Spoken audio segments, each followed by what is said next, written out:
Class is in session. Power 106.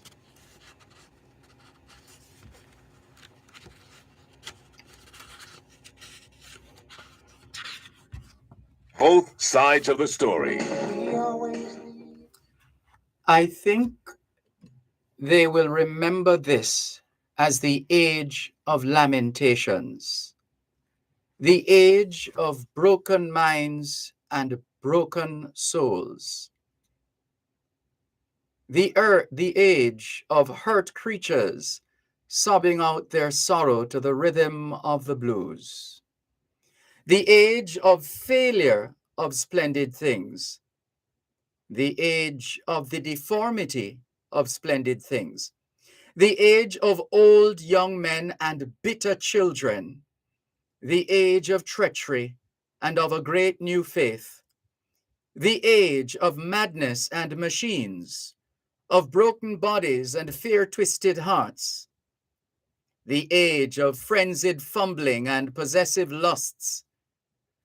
And yet, deep down, an age unsatisfied by dirt and guns, an age which, though choked by the selfishness of the few who owned their bodies and their souls, still struggled blindly to the end, and in their time reached out magnificently even for the very stars themselves.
"2021 to 2030 is the International Decade of Healthy Aging, the International Decade of Ecosystem Restoration, the International Decade of Ocean Science for Sustainable Development, and the Decade of Action for Road Safety. It's the 16th day of the 11th and penultimate month of 2022, the International Year of Sustainable Mountain Development, the International Year of Basic Sciences for Sustainable Development, the International Year of Glass, and the International Year of Artisanal Fisheries and Aquaculture. The month of November is still being observed in Jamaica as Local Government and Community Development Month, Drug Abuse Awareness Month, National Science and Technology Month, Alzheimer's Awareness Month, Youth Month, Parents Month, Food Month, Eat Jamaican Month, Diabetes Awareness Month, and Epilepsy Awareness Month. November is also CARICOM Energy Month and Kiwanis Family Month.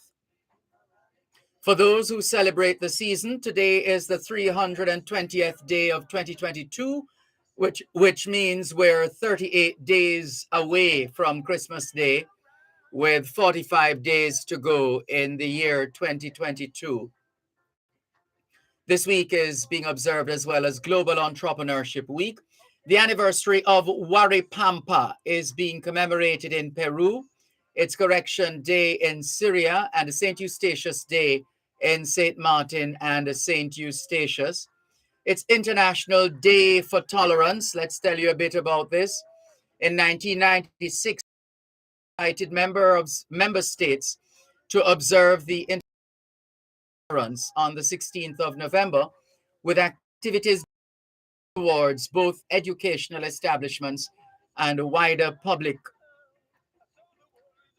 This action came in the wake of the United Nations Year for Tolerance, 1995, proclaimed by the Assembly in 1993.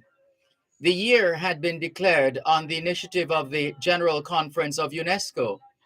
On the 16th of November 1995, the UNESCO member states had adopted the Declaration of Principles on Tolerance and Follow-up Plan of Action for the year. The 2005 World Summit Outcome document outlines the commitment of heads of state and government to advance human welfare, freedom, and progress everywhere, as well as to encourage tolerance, respect, dialogue, and cooperation among different cultures, civilizations, and peoples. Hoy es miércoles el 16 de noviembre 2022 y les saludamos en cualquier parte del mundo que nos están escuchando en este momento. Estamos muy agradecidos por el don de la vida y el privilegio de servirles en otra edición de su programa Both Sides of the Story, ambos lados de la historia. Nunca vamos a tomar su audiencia por sentado, porque sabemos que ustedes tienen otras opciones, y esta es la razón por la cual jamás olvidamos darle las gracias por elegir Both Sides of the Story, ambos lados de la historia, de lunes a viernes desde las 2 hasta las 5 de la tarde, aquí en Power 106 FM. La misión continúa para educar, capacitar, iluminar y estimular el espíritu empresarial. Bienvenidos. Looking at the world, I agree. Oh, what fools we mortals be.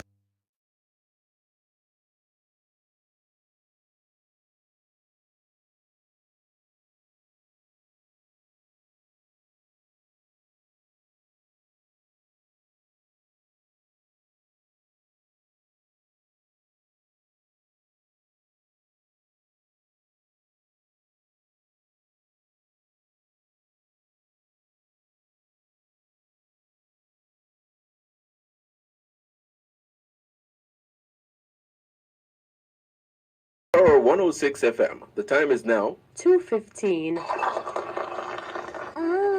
Sipa copper.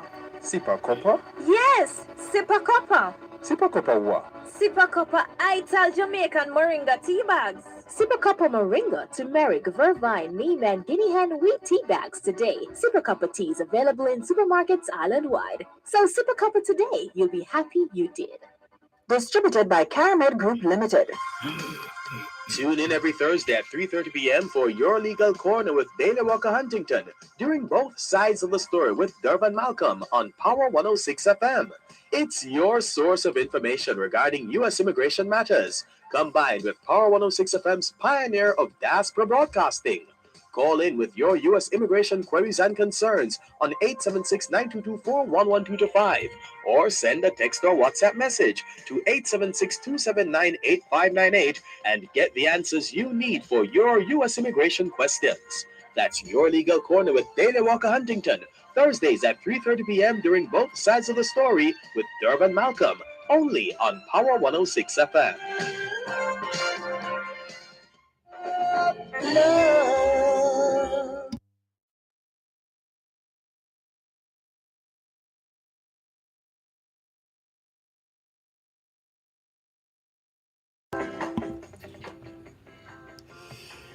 C'est mercredi le 16 novembre 2022 et nous vous saluons tous qui nous écoutez où que vous soyez dans le monde. Nous sommes reconnaissants du don de la vie ainsi que du privilège d'être à votre service par une nouvelle édition de votre programme Both Sides of the Story, le pour et le contre. Nous ne considérons pas votre fidélité comme l'un de soi parce que nous savons que vous avez l'embarras du choix. C'est pourquoi nous n'oublions jamais de vous remercier de choisir d'écouter Both Sides of the Story, le pour et le contre, du lundi au vendredi de 2h à 5h de l'après-midi sur notre antenne Power 106 FM. Nous continuons notre mission d'éduquer, d'habiliter, d'éclairer et d'encourager l'esprit d'entreprise. Bienvenue.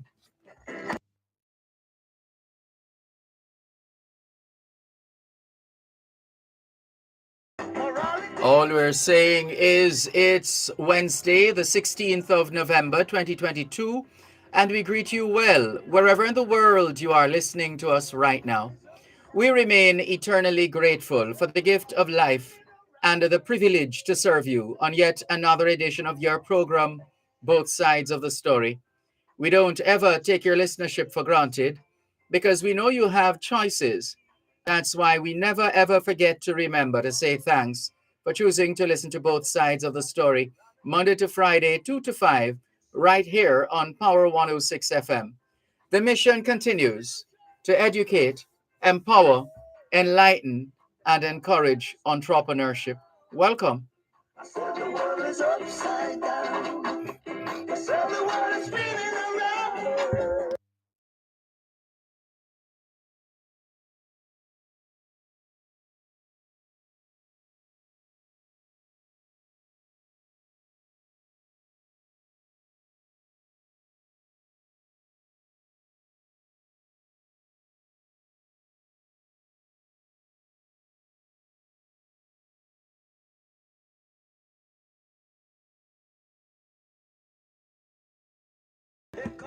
Good afternoon to those of you listening to us on 106.1, 106.3, 106.5, 106.7, and 106.9. From Moran Point to Negril Point, from the Goat Islands to Galena Point. This is Power 106 FM, serving Jamaica and the diaspora.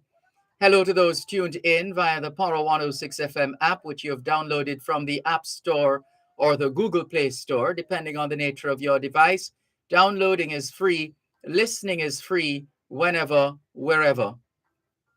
We acknowledge those who have dialed a designated number to listen to Power 106 FM from the United States and the United Kingdom. Those in the U.S. who wish to dial a number to listen to Power 106 FM can call 631-359-8281.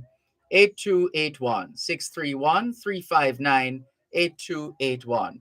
If you're in the United Kingdom and you wish to dial a number to listen to Power 106 FM, your number is 0330-606-0953, 0330-606-0953.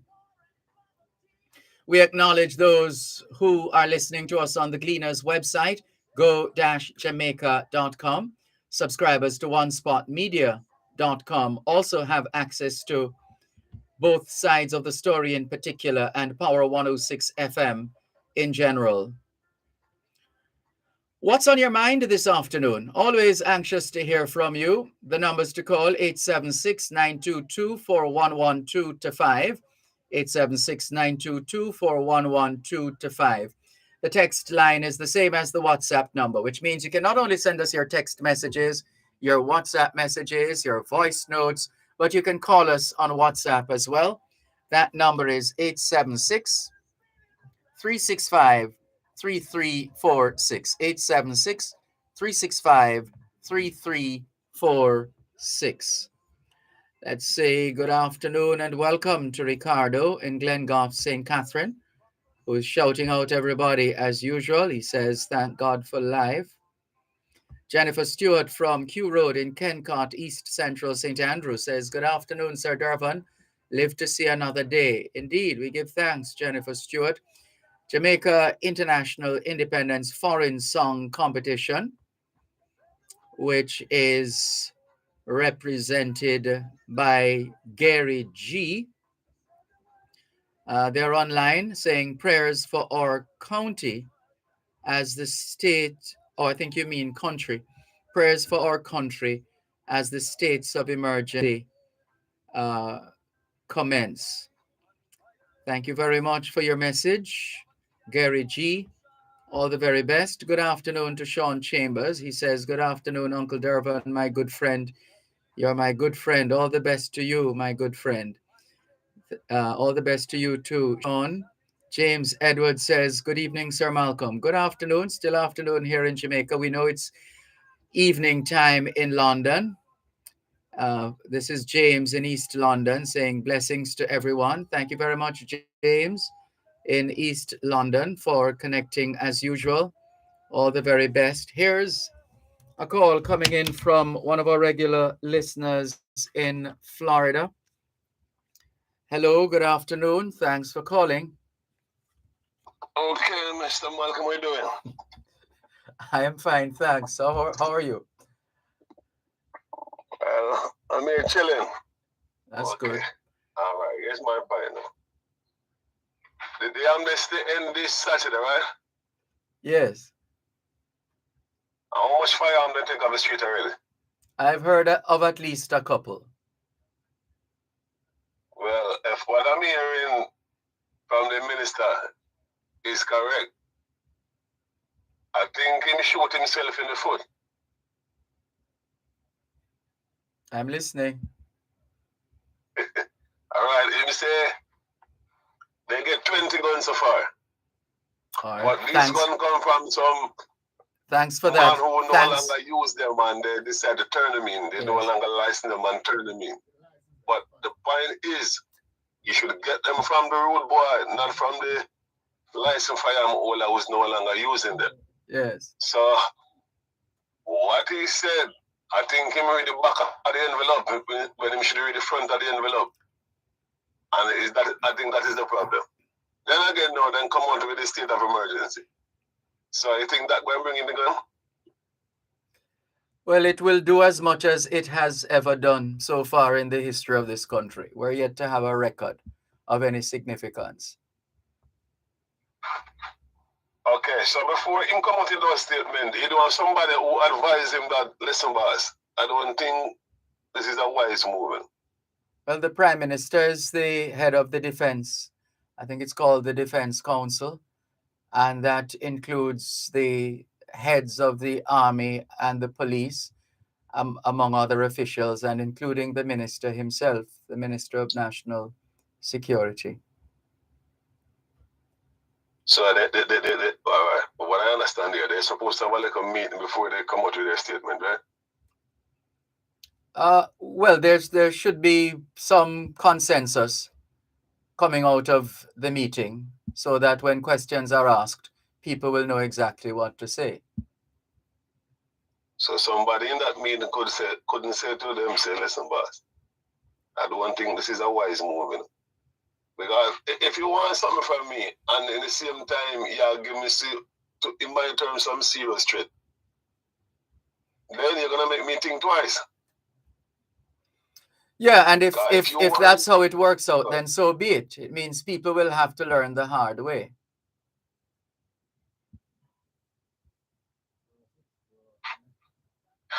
Get a point here, but again, we have a monster we are trying to get rid of, and then Yeah, well, you're not going to the get rid person- of this monster in a day that has been embedded in this country for decades. So that's a part of the problem.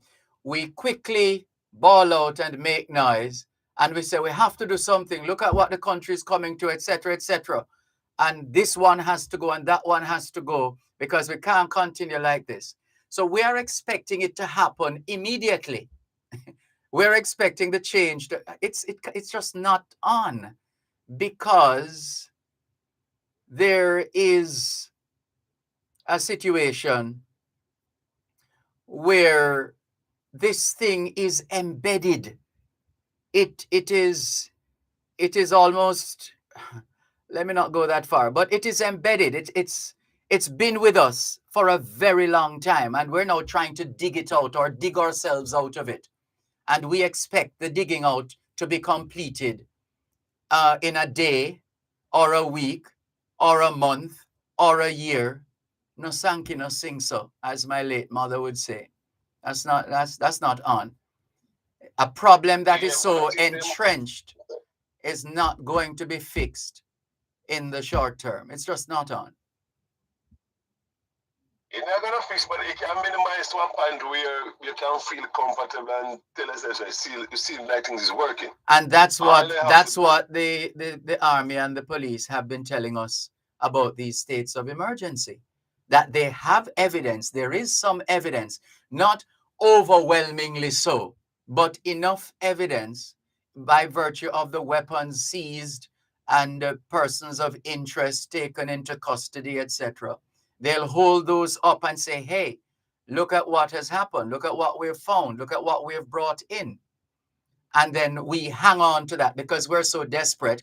We hang on to that and we become hungry for more, and we expect more to happen in the next few hours, the next few days, the next few weeks.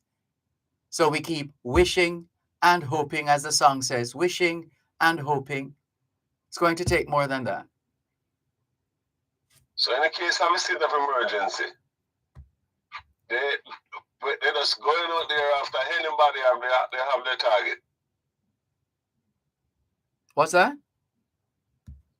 When the state of emergency, the police supposed to know the guy them in the ear that giving trouble. So they should be the target.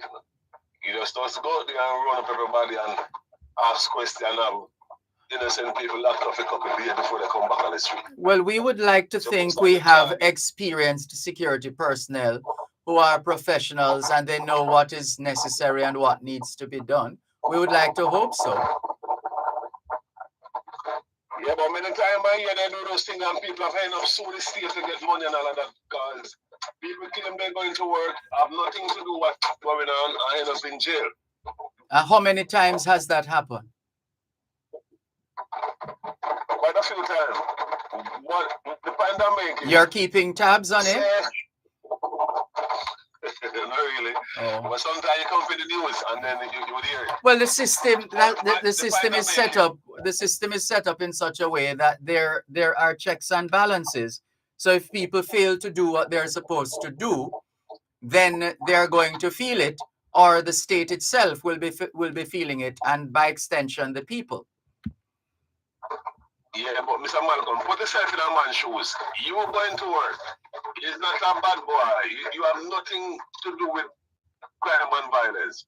They stop asking a question. Sometimes they ask you some tight question when you can't answer. You end up down a station, end up in jail a couple of days after before them release you. When it shouldn't be like that, you should know, say, Dervan Malcolm is over there firing gun. We have a report about him, and him is the target in the operation. So when we go and get him, he can't say nothing because here's the evidence. That's what it should be. One moment, please. Am I right?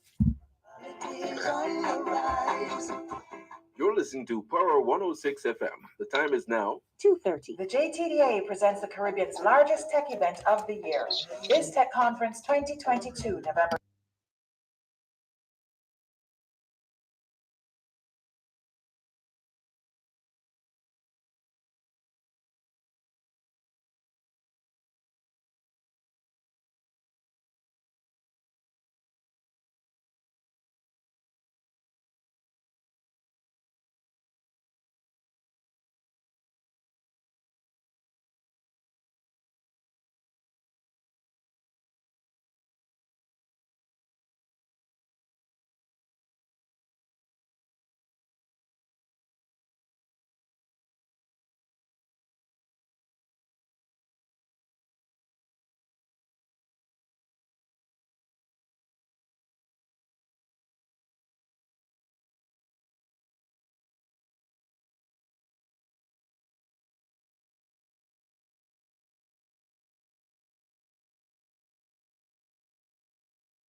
Yeah, so we get the point you're making as we were about to take the break, that we have to move away from the practice of engaging in net fishing, where you take up all and sundry, including innocent people. What has been suggested and has been put forward and has been debated and has been expressed is that the approach should be that you do your surveillance, you gather intelligence, you get your evidence together, and then you go for the individual or individuals. It means, therefore, you would have enough material, you would have reason, you would have evidence to go and take into custody that individual or those individuals, and then you take it there. What has been argued by social anthropologists like Dr. Herbert Gale is that when you engage in net fishing, what you do is create more animosity and more people who will turn against the state because of how they were treated unfairly, being taken up in a dragnet and being put in a holding area or a cell. And then they ultimately end up, some of them who are fortunate enough, end up being able to get a lawyer to defend them. And then they sue the state. And we, the taxpayers, have to foot the bill. The point being made is there must be reward for those who mean well, for those who are innocent. That it must be clear. They must not be confused with those who are otherwise. We have to be more scientific, meticulous, and design-oriented in how we approach these matters. So we get the point you're making. Are you still there? Yeah, I'm listening. So who will talk to the person in the operation in charge of the operation and say, listen, this is how we're gonna do it, because this thing keep coming up all the while where people who have nothing to do with crime and violence end up in jail, and it's costing the state some money. Well, the leadership, You have to get that to. the leadership of the political, the not political, the leadership of the security apparatus. So that's the police commissioner, the chief of defense staff of the army, and and naturally the defense council would have to be a part. The others in the defense council would have to be a part of those discussions to say, look, this has not worked. This has never worked. This will not work. These are the ones likely to bring results. Let's approach it this way.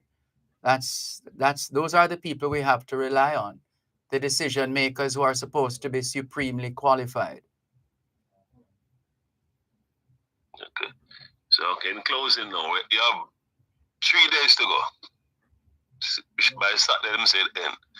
It sounds like let's see if it sounds like you're counting down the days to when you plan to hand in yours. You have been counting, man. No, I have no intention to I'm get troubling myself you. in those things. Me too much enough a prison now, man. I'm troubling you. Okay, so let's see if they bring in some result by another weekend. But I thought you told me I didn't even know they got 20 guns. But I guess the point is the people who have licensed firearms in their possession that have whose licenses have now expired. And so it's not the so-called rude boys on the street. It is those who for whatever reason find themselves in a situation where they have the weapons. They're no longer they've been expired for some time. And I guess they would do some forensics and make a determination as to how to treat each of those weapons found in these raids or these operations. Yeah, but you see, the problem you have with trying to get these guns off the street from the authority, do not tell these guys that even if you're going back after them, do not announce it. You drive fear in them. Tell them, say, let's bring it in, and you do whatever, and then say 6 months down the road, you can go back to them and say, listen, this gun involved in a crime, and we get the gun from, so we want to know where you come by this gun. But once you tell them, well, it makes sense you gotta tell him, and then him know there's a price to pay, and then him hand it in. That don't make no sense. Your point is made. All right, thank you very much, Barker. Let's see what over the weekend if they forget about the license fire mola, because him is like a policeman, have a license going to walk around with from the authority, so him have nothing to worry about. The guy that moves out there creating problem, they don't want the gun from. So let's see what over the weekend. All right. And if you keep that up, we're going to have to employ you to help us to get those guns. Well, if they can employ me as a PR to talk, give out information, then maybe I can convince them to turn it in. Well, this is good news. We need to sign you up because you're ready to go. All right. Thanks for the call. Thank you very much. Take care. This is your program, Both Sides of the Story, Power 106 FM. Hello, good afternoon. Thanks for calling. Good afternoon, Mr. Coombs.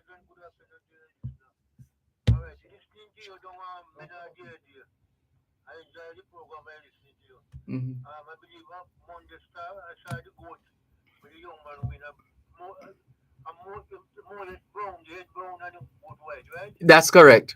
Yeah, all right. Me know by years, you know.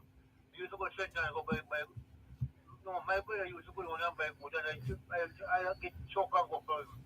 Me know all about that years. Yeah, right go me now. Yes. Mm-hmm. You have experience, that one of your ways animal.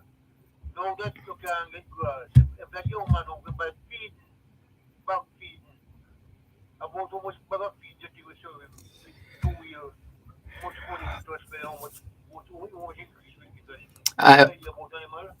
it. No, I wish I knew. I would have to maybe call up somebody from Hypro Super Center or Nutramix or one of those.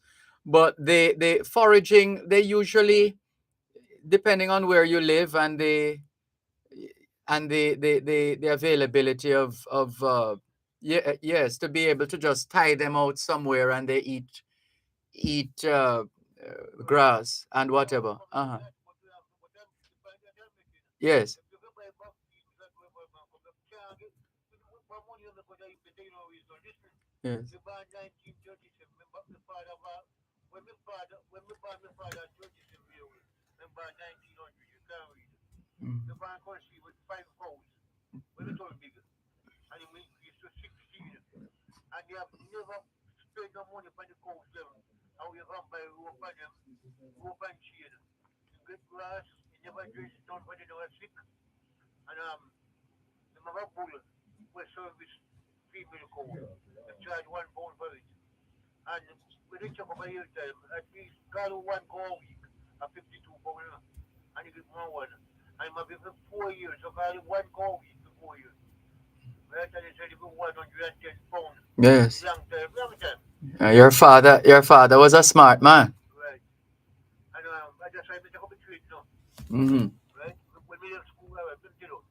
When we used to go to school, when we was 9 years old, we will live with a binocular grade and some African live on, but and one Sunday morning, two of them kids up while down. They say, yes.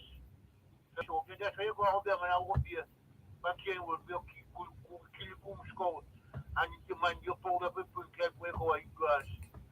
Which is you know, so the bar was a tap load that then we know you. The division. I'm sorry. The district on the survey truck away, the survey truck got 6 feet, 9 feet. So you sit time there, but you call it here, and the people who build their field, you want to go out to them, I'm going to say, I'm going to give me the code, no feed them road.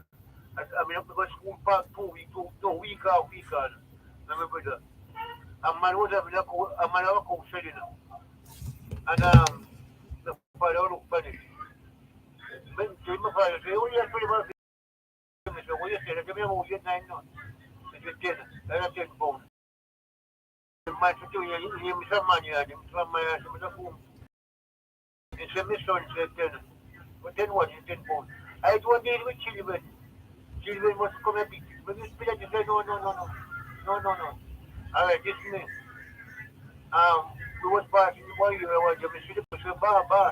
See the code here, my father called the man. So come here, what you going to do? He said, I don't want to give the code. He said, 20 pounds. So I say, see, you have to sell back. And as young time after man, I go one on 2 pound more to man get we are by the sale. You see me have experience. Yes. At the book that you have here, you understand there, but the balance of the tell you something, but the kind nice board was me, I tell you what up. Balance said, somebody come with you now, call about 24 months. My board was the best board was the best Highland.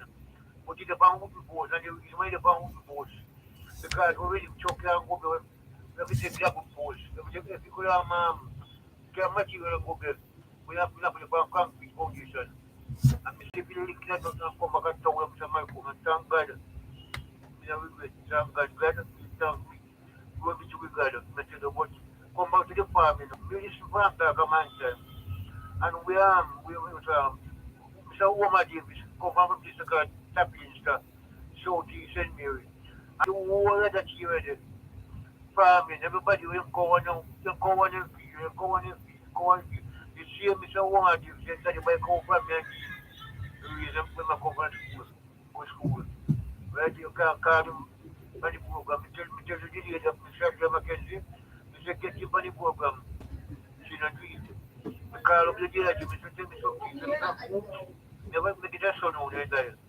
Mr. Coombs, nobody not do that of your again, no COVID and not free not again. When he said me up the way you don't be put on, I put it. So I'm not in a bar, but that thing is picking up when Easter March and you put a son on. Then they go to first part early. So when they step in a guy, son girl, but you know, you know that, and the son was up, if they're by that up, we don't know what's by the first part. I'm a big competitor. It's a guy who is Malcolm. So I think much here, which are people that you would recruit, that's much of let me. What a thing. We have to take a break, Mr. Coombs. Uh, All right. Thank you. Take care.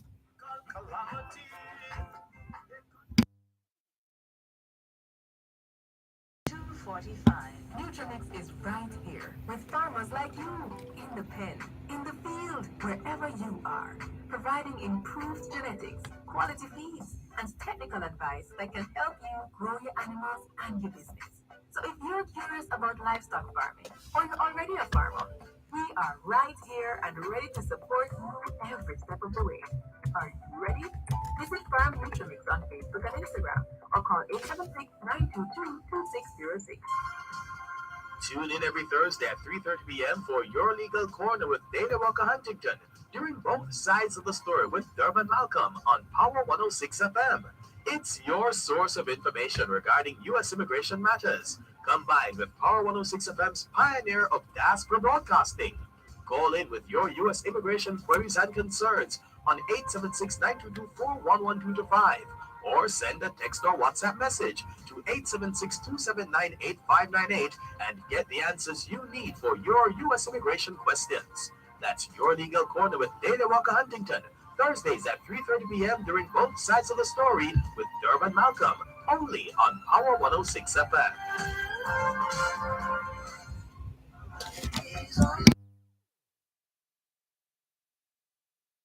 Thanks a lot for staying with us here on your program, Both Sides of the Story, Power 106 FM.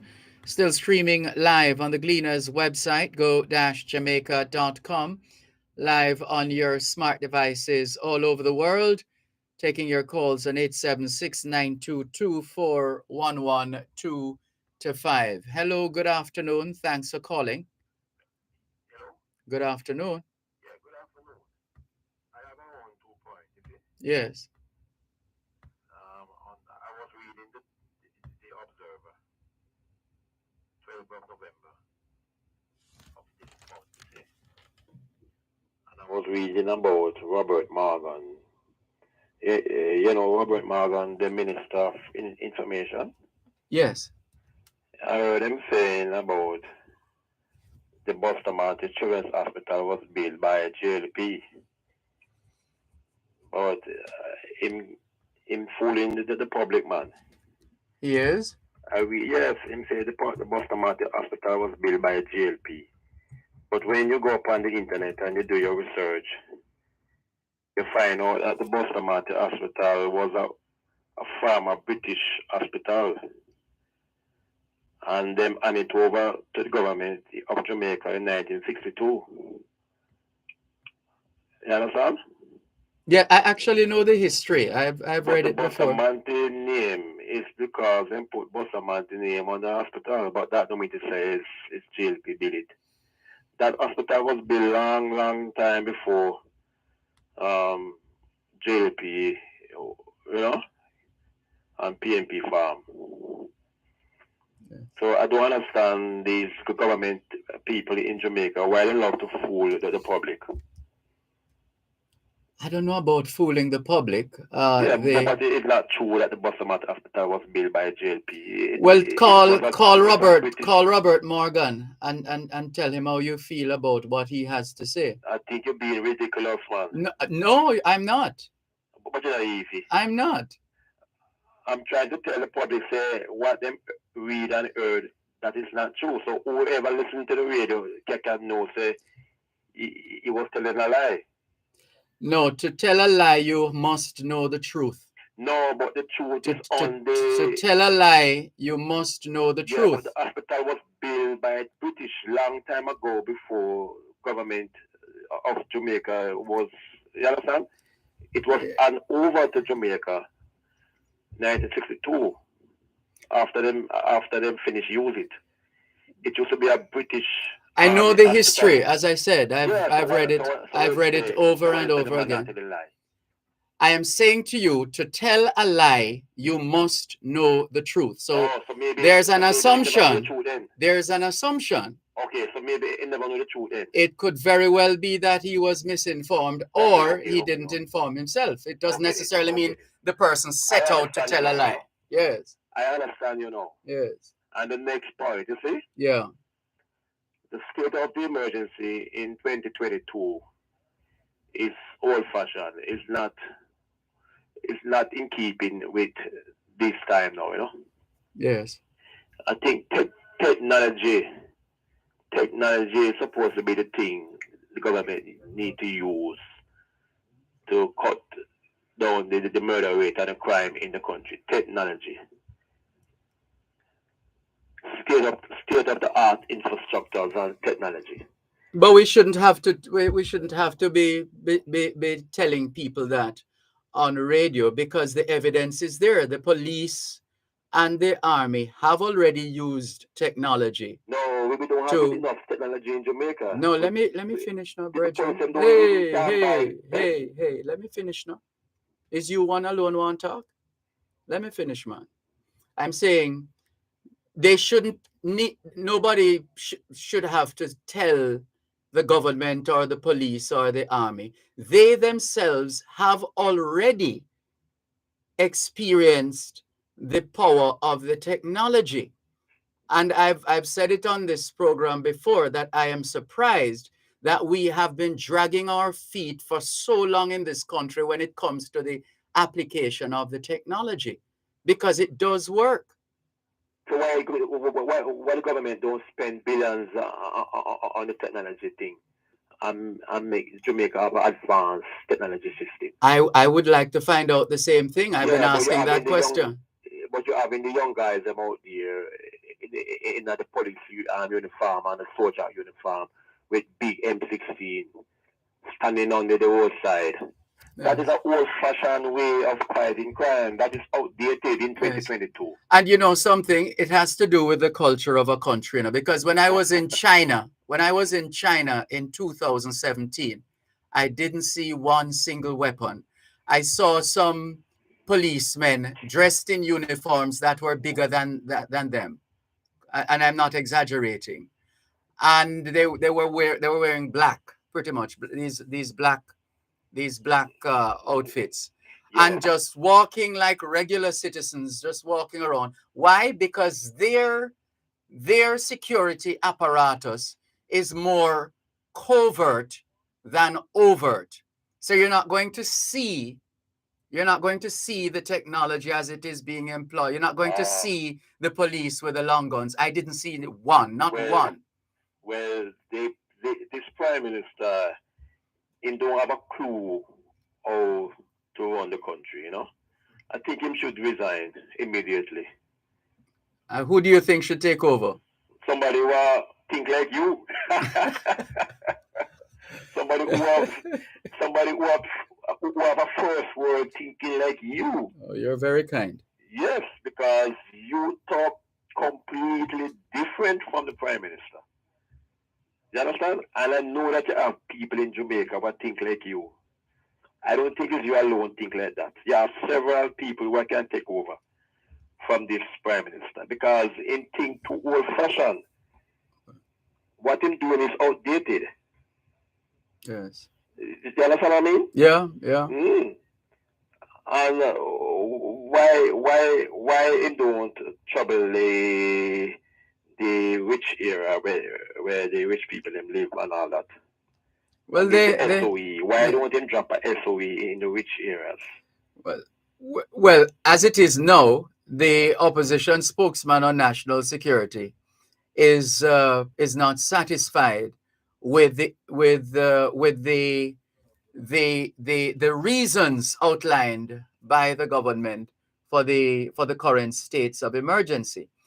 And two of those areas under states of emergency are Kingston and St. Andrew. Not all of St. Andrew. I think only two divisions are not counted in that. Yeah, but the St. Andrew, what him pick out is the ghetto areas. Him dropping SOE in. What about Cherry Garden and Norfolk and Beverly Hills and all those places? Why he don't drop a SOE there too? Well, maybe for the very same reason, the fact that the bar has to be at a certain level in order for a state of emergency to be declared, which is why Peter Bunting is saying this bar is not high enough. The basis on which on But which, this Prime Minister, him thinks the real heavy duty criminals live in the ghetto. And that's him thinking.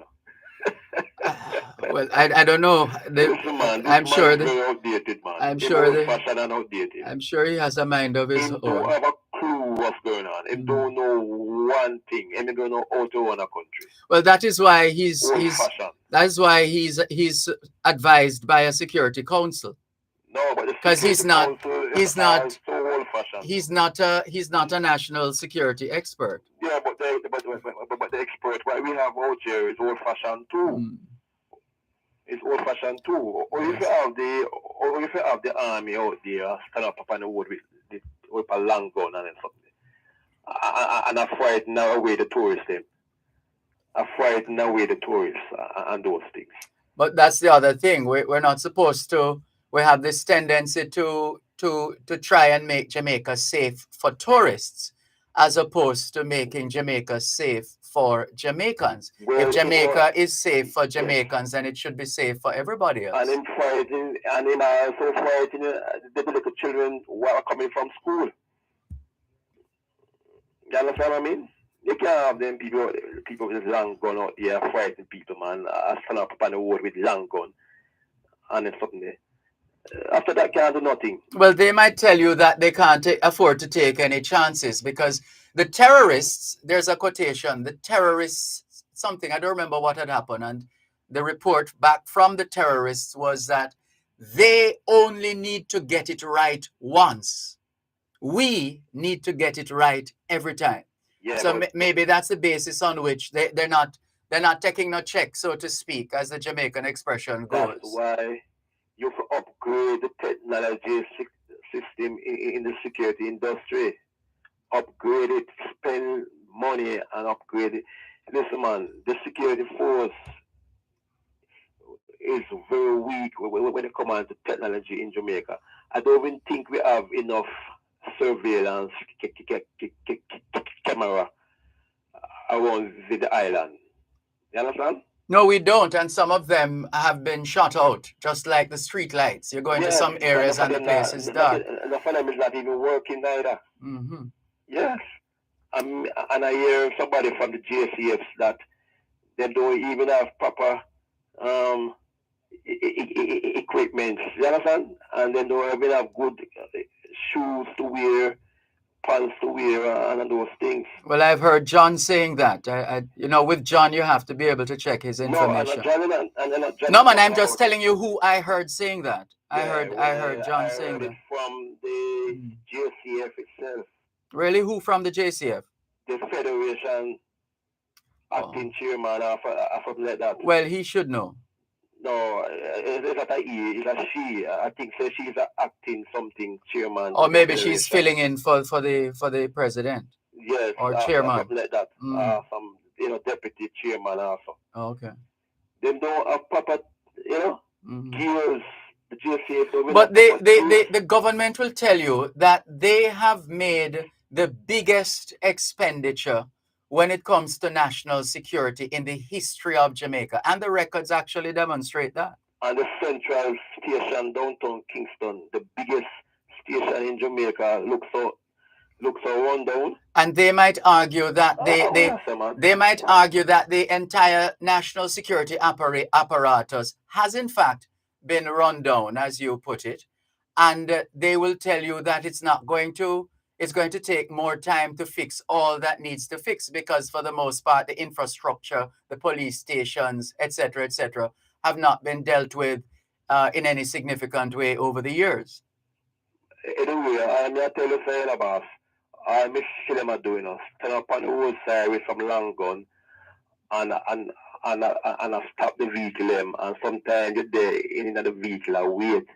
And sometimes you have to wait for a half hour because the long line of traffic.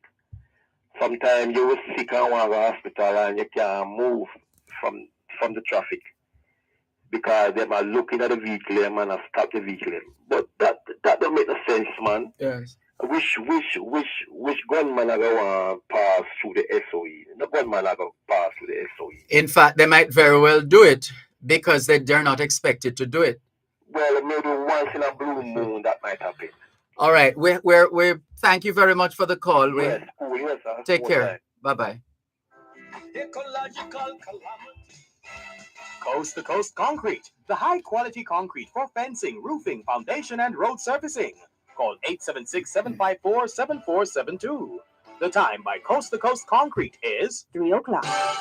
The Pharmaceutical Society of Jamaica, PSJ, will host their annual health fair on Saturday, November 19, on the grounds of the St. John Evangelist Anglican Church, 7 Mannings Hill Road, Kingston. The health fair is part of the week-long activities for Pharmacy Week, on the theme, Pharmacists, Trusted, Empowered, United for Action. Tune into Power 106 FM, 10 a.m. to 1 p.m. to be informed and entertained as we broadcast live from the event. This broadcast is brought to you by the Pharmaceutical Society of Jamaica, Community Meds Pharmacy, Beverly Hills Pharmacy, Marjan's Pharmacy, Viomed Pharmacy, Patients First Pharmacy, P.A. Benjamin Manufacturing Company Limited, and Supreme Chemicals.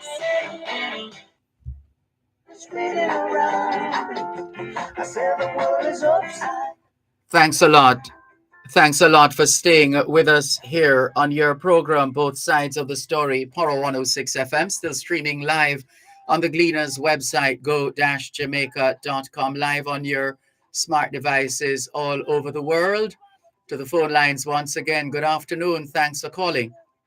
Buenas tardes, señor Malcolm. Buenas tardes. ¿Cómo está? Muy bien, gracias. ¿Y usted? Bueno. Yeah, I second that caller, Mr. Malcolm, the previous caller. Yes. I think this Prime Minister should resign and give Floyd Green. Floyd Green is a very intelligent lawyer, young lawyer. And I heard Floyd, when I know Floyd Green intelligent, I heard a BBC commentator interviewing him the other day. And he was holding his own. And I say that to say this. This Prime Minister, it's about 7 years now. And all I see in his administration is just blame game. People not using the 18 year again because them find out say out of 7 year GLP served and now. Seeing and the Prime Minister served 7 years. And it continued. Everything continued to go into shambles. You know what I mean? So just like how the British Prime Minister them stepped down when them say things now work out for the people and for the country. I feel like this Prime Minister should step down and give Floyd Green, intelligent young man, a chance. You see, that is why I don't feel like a Prime Minister should do more than 2 terms. No Prime Minister should do more than 2 terms in Jamaica. Because we have enough intelligent people and leaders we can take over from them. And any time you see them build them thing, some of them always becomes puppet after a time. Or try to be dictator. You know what I mean? Mm-hmm. So we really second the caller there, a while ago, because watch me now. You can't do something over and over, the state of emergency. Over and over. And you get the same result. And you keep on doing it, you get the same result. And you don't. Jamaica needs... What if he argues that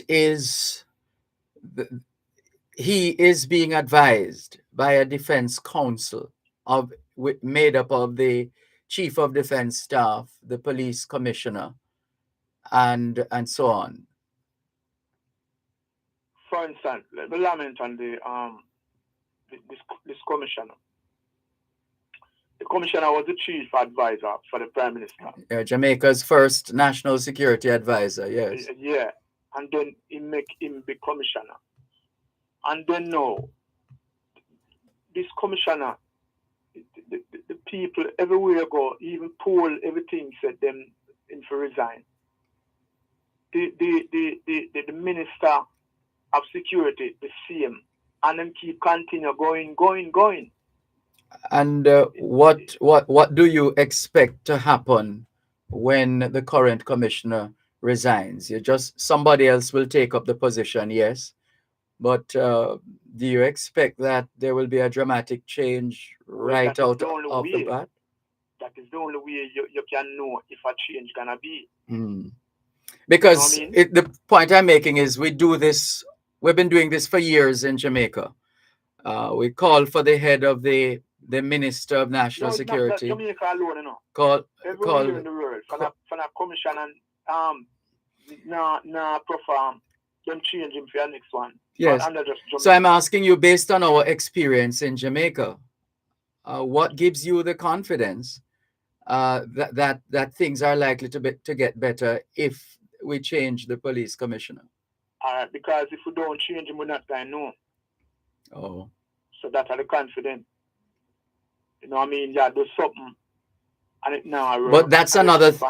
But this is another example of doing the same thing over and over again and expecting different results. Because the next person would be different. That is always the hope. It's an old-fashioned thing them are going with. Because watch me now. I was watching a thing on the YouTube with the same Chinese thing. The way you say you go to China, right? Yeah, never been China yet. But I was watching where you see the Chinese police them. You see as you go outside and looking at a camera, them can scan your eye and know who he is, you know. You don't even need to look into the camera. They have smart cameras. Okay. So even if your face is not being shown, if you're wearing a hoodie. No, me just say that, you know. Uh-huh. Me just say that. Just for the people who are listening with. Yes. You know what we really are talking about. You understand? We don't really go far as hoodie because don't take up too much of our time when we are talking. But this is what I'm telling you, that to show how, for instance, you know how long I heard the Jamaica Council so them buy camera for the police them and all them things there. Those are the body worn cameras now. Yes. Yeah, and I don't see one police in a camera. Yes, something obviously went wrong in that situation. To just show you to these ministers and these people who blaming past tense. You can't deal the only way you deal past is like if it's a mistake, you know, you learn from that mistake, you know, and you try to correct it in the future. But when you have to blame, you blame for this, you blame for that. All right, your administration get enough money to spend in a security. And just the other day, I heard one senator said, not that they got the nuffest, as you put it, to spend, but that they made a determined effort. They deliberately set out to spend a significant amount of money with a view, with the hope and the view that this could help to cauterize the problem. But even with all of that, what we have seen is that even with all that spend and the upgrading of police stations and so on and so forth, and limited rollout of technology, we still are where we are. But I heard a senator said it's just 17% of the money them spend. So just imagine that amount of money and the amount of money where them spend for the year. No, I don't know if that is specific to a particular year as opposed to the stretch of time that this government has been in office. So I can't take a position one way or another on that. Because it's 17% of what? 17% of the budget where them get. Is that the current budget or the budget over these 7 years for national security? I think it's this year. You know what I mean? Yeah. So when you look at the whole situation, Jamaica have a political problem, and it have a leadership problem, and you know we can't just hide again and I say, boy, I really want it to work, and you know, I mean, really want it to work, you know, with a young prime minister and thing, and say, well then, boy, yeah, have the energy and this and that, but it's not working. it's just not working. And if something not working, you know, you have to change it. You know, so due into the Tanya, I left 3 year leave or so. Give it to Flight Green. Give it to Flight Green, man. You understand? A bright young lawyer. And you know that's not how it works, though. You know what would need to happen? No, it works. It works. So in British law, No, but it works. no, but It this is works, Jamaica so. now. This is Jamaica. No, How it works? How it I works? can't Hold on, a take- man. when it- Hey, All right. hey! Oh. Don't sound like people in the British Parliament now, where they have to go. Hey, no, man, we don't need that. Hold on. First of all, when we vote as a people, we don't vote for a prime minister. We vote for members of parliament, essentially. And then after the election, whichever party has the majority, they then get together and decide who among them will lead, will stand in the position of prime minister. So therefore, to change that, what would need to happen, which is highly unlikely in Jamaica. It has never happened as far as I can remember.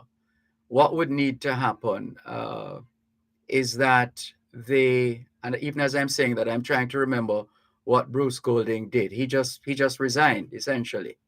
So the prime minister would have to resign, would have to, on his own volition, make that conscious decision to resign. The people of England no vote for a prime minister in India. It's the same system. Do you know that? Yeah, that's not We the know that, that's not the point we're making. What No, we're I'm saying, saying that. the way you say it, No, it's as if you say it without knowing how the system works. I'm saying that the people of England don't vote for a prime minister neither.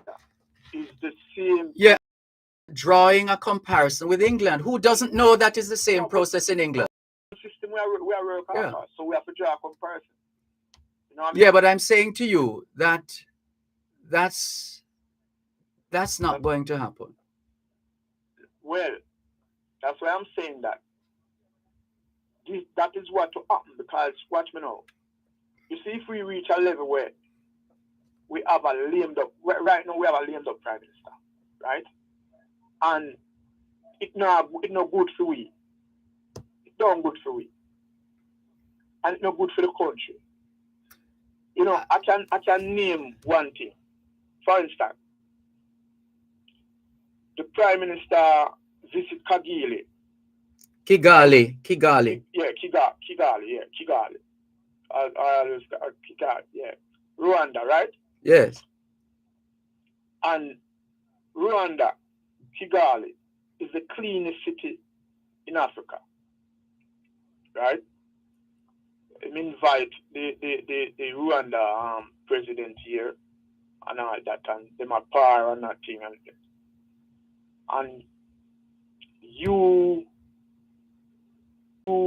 have Jamaica, where Jamaica full of garbage all round and try to emulate even something like from Kigali, where every Saturday the people them clean up them city and promote that. You understand?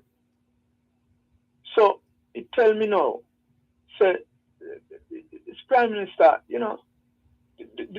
I mean, this prime minister do so much thing, to keep back this country. I can look at all the Petro Caribbean, What would be the benefit of a prime minister doing things to keep back the country that he's trying to lead and the position he's trying to keep? That sounds like political suicide. Well, let me give you one instance. The Petro Caribbean deal, right? It is a deal that we paid when we have the money, we paid, and we can pay in food. And it was a deal that we are benefit from. Hold a moment, please.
Thanks a lot for staying with us here on your program, Both Sides of the Story, Power 106 FM. Yes, sir. Oh, by the way, I didn't want to interrupt you earlier on, but the term lame duck does not apply to countries like Jamaica or the UK. It's mainly in North America, where a politician or an administration in the final period of office after the election of a successor. So once a successor has been elected and you are still living out the days, so to speak, in office, you're then regarded as a lame duck prime minister or president. All right? Right. But anyhow, Mm-hmm. the capability with Venezuela, Yes. right? When everybody move themselves from Trump, his prime minister allowed Trump to making much of that deal. Now we have to import oil and gas from Texas, cause with millions and billions more. And when you look at a lot more things, that I see that this prime minister, and we need somebody with vision. Jamaica needs somebody with vision. Jamaica have a whole lot of things to deal with now. A matter of fact, we have the constitution. We need a constitution from the people, for the people. And it sounds like you need another program because you've been on a while now and we have the calls backing up. Yeah, I know, but I can't leave now. Yeah. But I can say just one thing. Yes. Why this gun amnesty? Why people like the Prime Minister, the opposition leader, and the security minister don't have a tonal meeting in them constituency and tell the people that, Do you have any control over the people in the background? The last thing I want is for one of them to use an expletive. oh no. What is happening is a loudspeaker advertising something. Oh. Yes. Yeah, no. What must happen?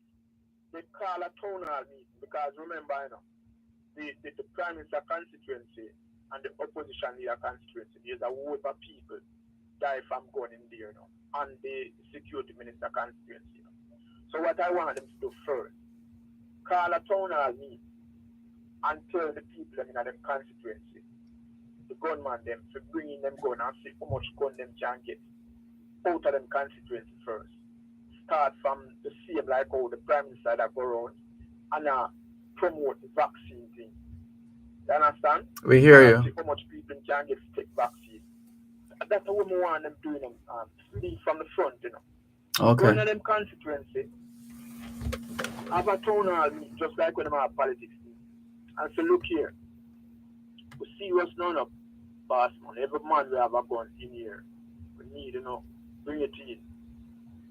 You understand? And I can bet you, Mr. Malcolm, you will never see them do that. I don't gamble, so you won't be able to bet me. We have to go. That is why these people can't solve no crime and just things that go on in Jamaica. Yeah. Well, we have provided a platform for you to express yourself. Thanks for the call. Take care.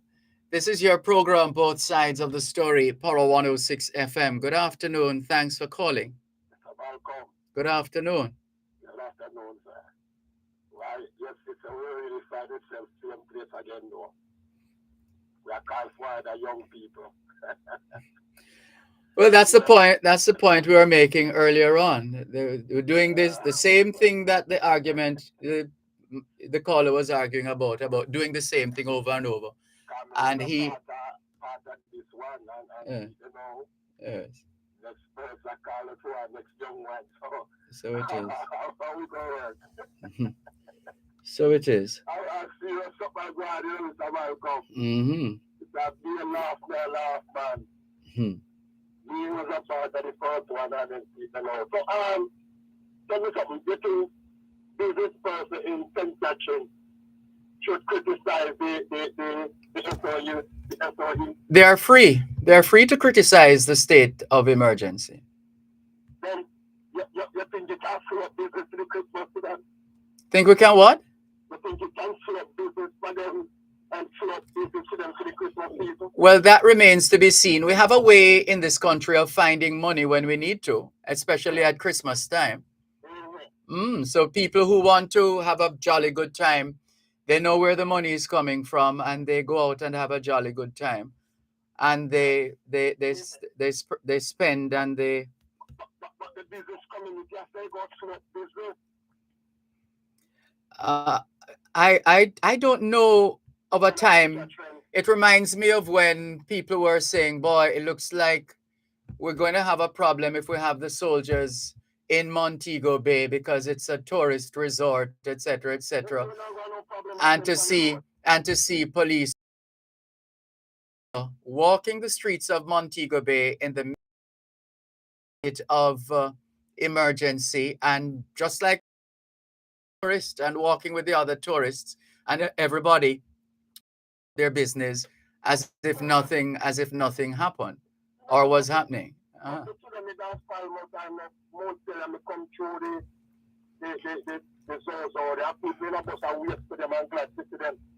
Yeah.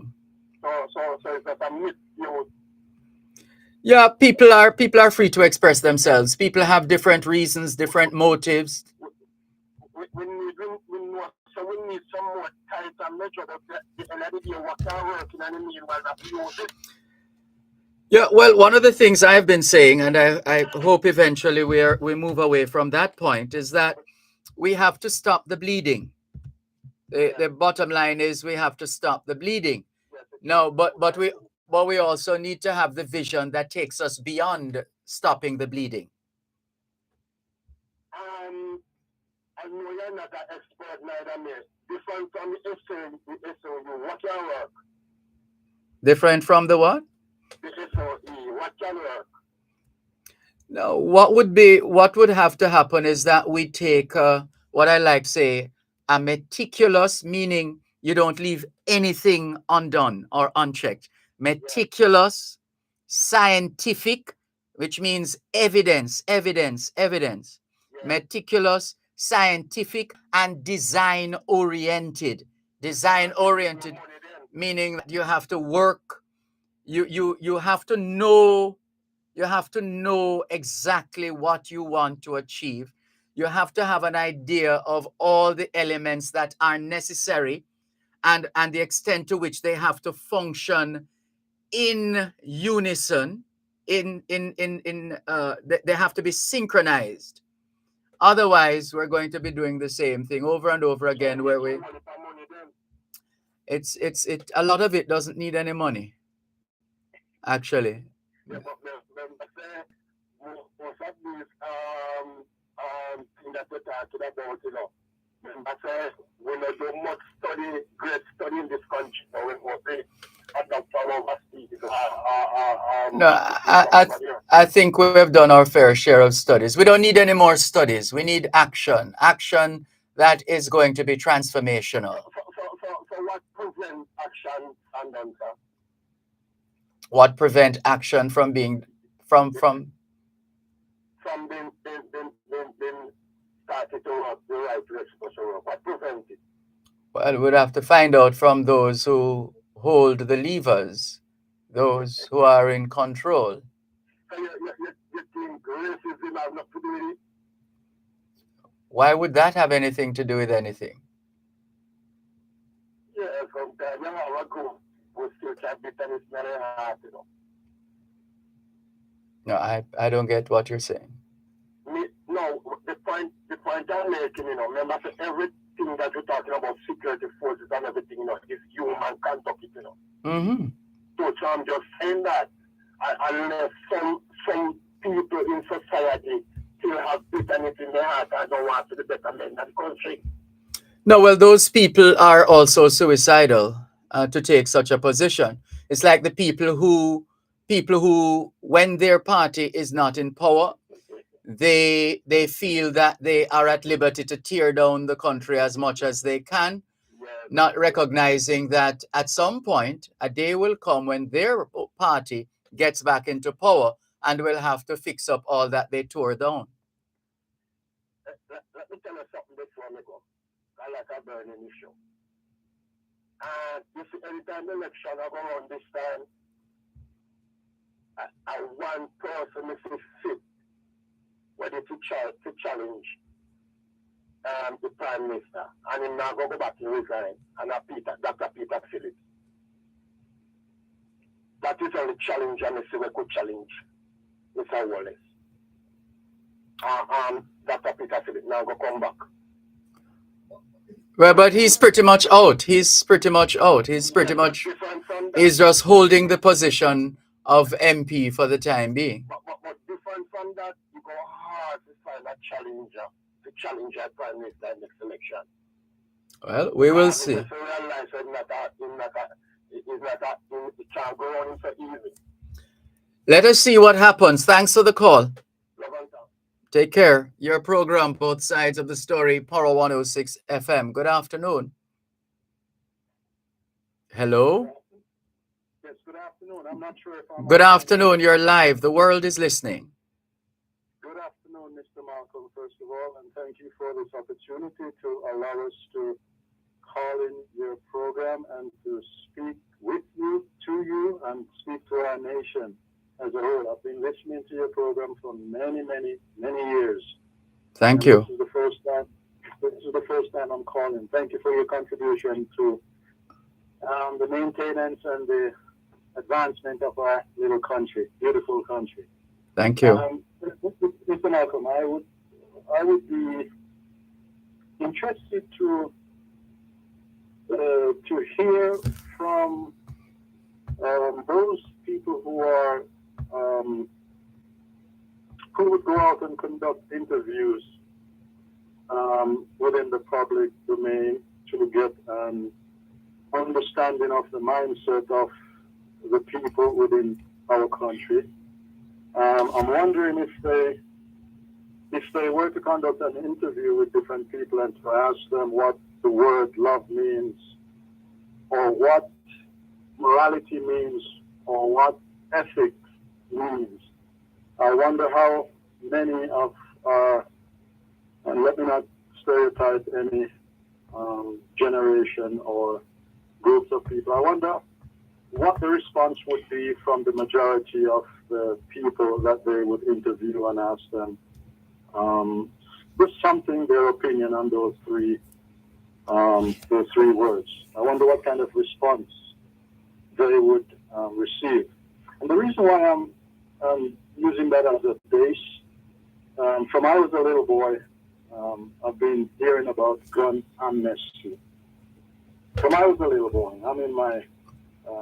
I'm a mature person now, let's put it that way. And I have observed the continued deterioration in our society in general of how we operate as Jamaicans. I'm sorry, I'm seeing a problem already right now because we need to take a break, and it's for a feature that is going to run for half an hour. We could take your number off air if you don't mind and call you back at the earliest opportunity as soon as we have cleared our obligations. Okay, would be interesting to continue this conversation. Please. Okay, well, I'll give them my number. Okay, hold the line, please. Thank you. Protecting Jamaica's borders from illicit imports and exports is a key priority for the Jamaica Customs Agency. The JCA will remain vigilant and resolute in effectively fulfilling this mandate. The time by the Jamaica Customs Agency is 3:30. Tune in every Thursday at 3:30 p.m. for Your Legal Corner with Dana Walker Huntington, doing both sides of the story with Dervan Malcolm on Power 106 FM. It's your source of information regarding U.S. immigration matters, combined with Power 106 FM's pioneer of diaspora broadcasting. Call in with your U.S. immigration queries and concerns on 876-9224-11225 or send a text or WhatsApp message to 876-279-8598 and get the answers you need for your U.S. immigration questions. That's Your Legal Corner with Dana Walker Huntington, Thursdays at 3:30 p.m. during Both Sides of the Story with Dervan Malcolm, only on Power 106 FM.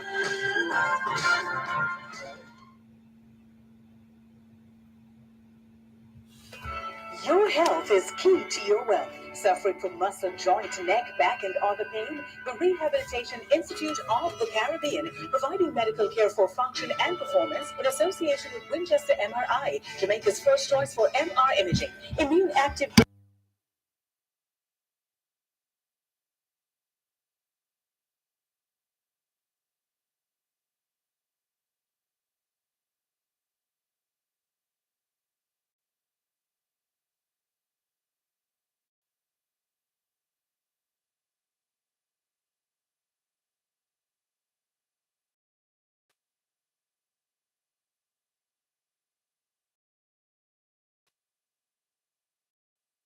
Every Thursday, 6 p.m. on Power 106.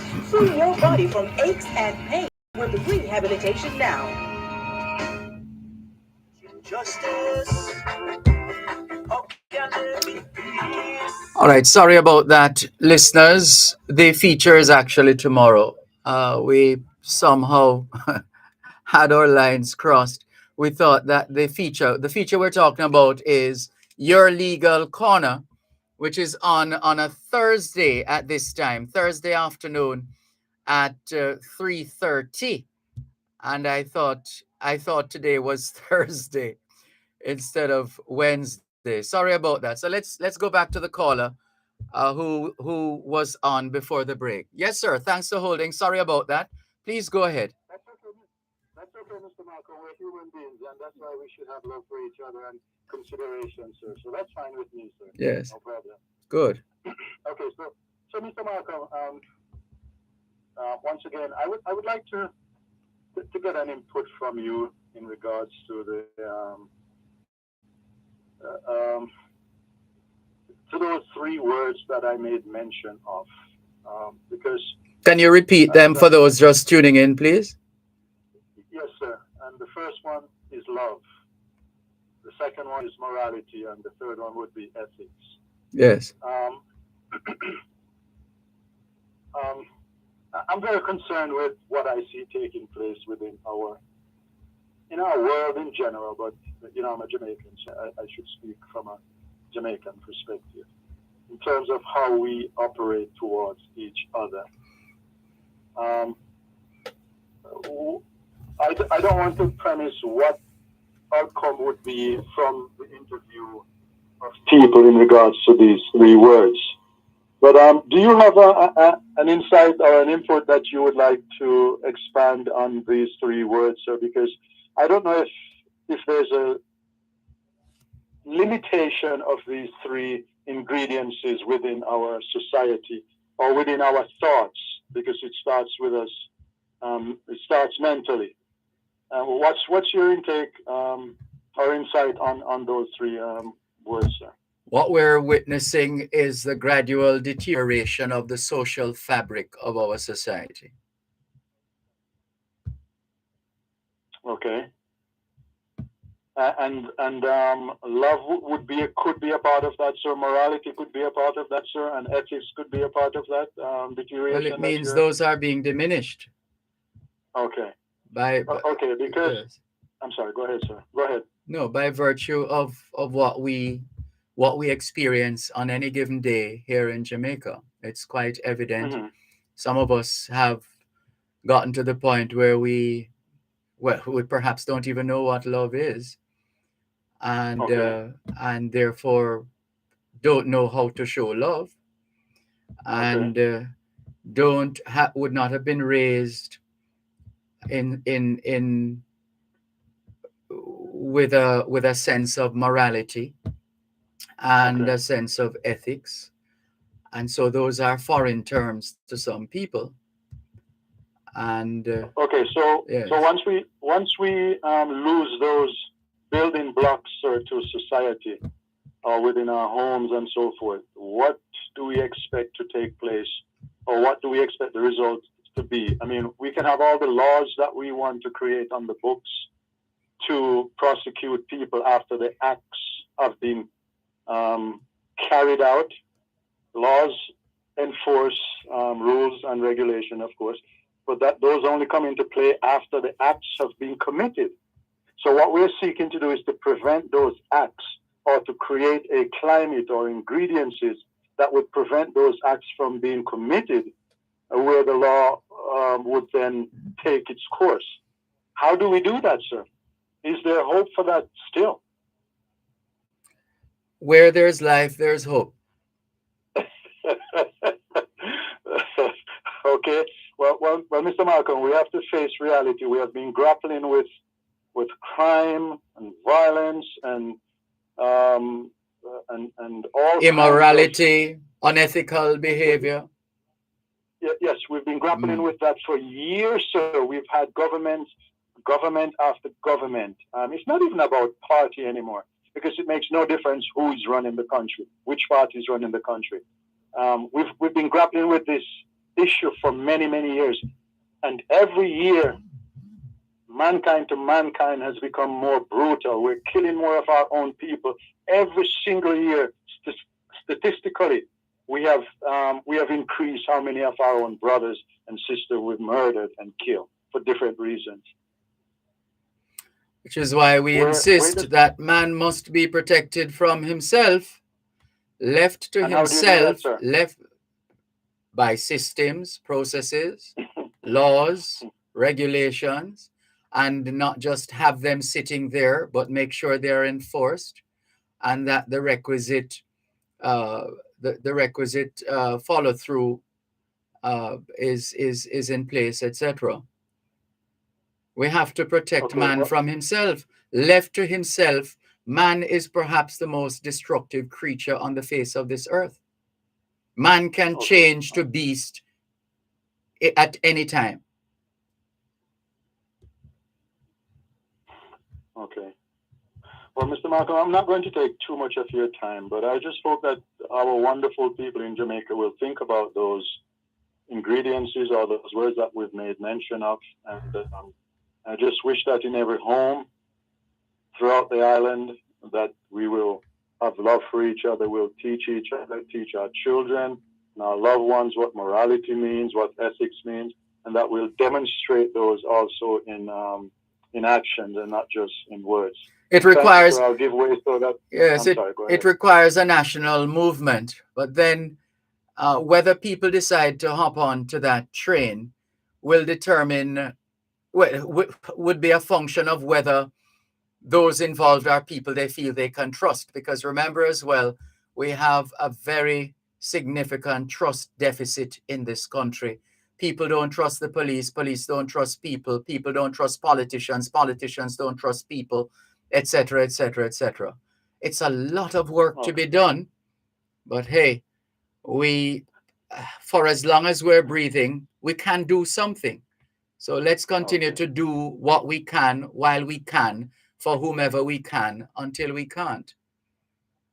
And thank you once again, sir, for being there, for educating us, for bringing information to our attention, to our knowledge and understanding, and just continue to do your parts as a building block to our society.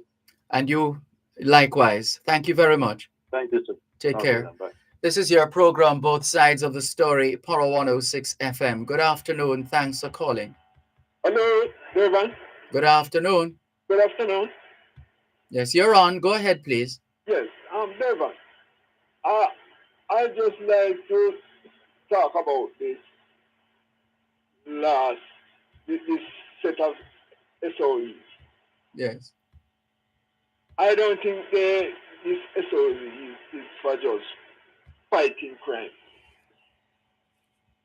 I think the SOE is to prevent some comrades from get out to vote. And I don't think well, that is not possible. And if that shows its ugly head, then it has to be dealt with. How are you going to deal with it? How are we going to deal with it? Yes. By enforcing the law. No, but enforcing the law when it done destroy. No, I'm sorry. I'm not buying that bit of propaganda about hold on. I am not buying it. I'm not buying the propaganda. It started a few days ago, and I hear it. I hear it coming on. Well, that people it's a deliberate ploy by the government using the security forces to possibly prevent comrades from going to vote.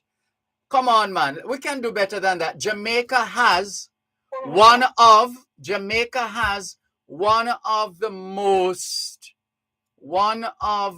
most cited election systems in the world. People use us as an example. We have a system that has been tried, tested, and proven to work. The business of intimidation of people, we have come a long way in this, and I will not sit here and tolerate any talk about us going back there, because we are not there. We are not there. We're not there. I'm not into the propaganda and the scaremongering. I'm really not into that. What do you think is propaganda? It is propaganda. It is propaganda. All of a sudden now, when there's a state of emergency, it means that people are trying to prevent comrades from voting. What nonsense! What nonsense! What are we? What you think this is? You think this is Dolly House? You think this is Dolly House we're playing, man? This is not Dolly House. What are you talking about? I don't think the PMP should ever support any extension of these SOE. Well, there you go. Now you're having a discussion, but that madness about people preventing, looking to police. Well, obviously you're saying the security forces or their presence to serve as a way of stopping comrades from voting in 2022 Jamaica. I'm sorry, I'm not buying that. You're not buying it. I'm not buying that. You Let's go back to what you were saying about the states of emergency without the propaganda, please. This is what the minister said some time ago, that people's rights will be what do you want to during COVID-19, that was a concern, a consideration, and it was made very clear that no elector should be disenfranchised by any COVID-19. No. That was made very clear. No, but this is something. This is different time. So so is why the government didn't declare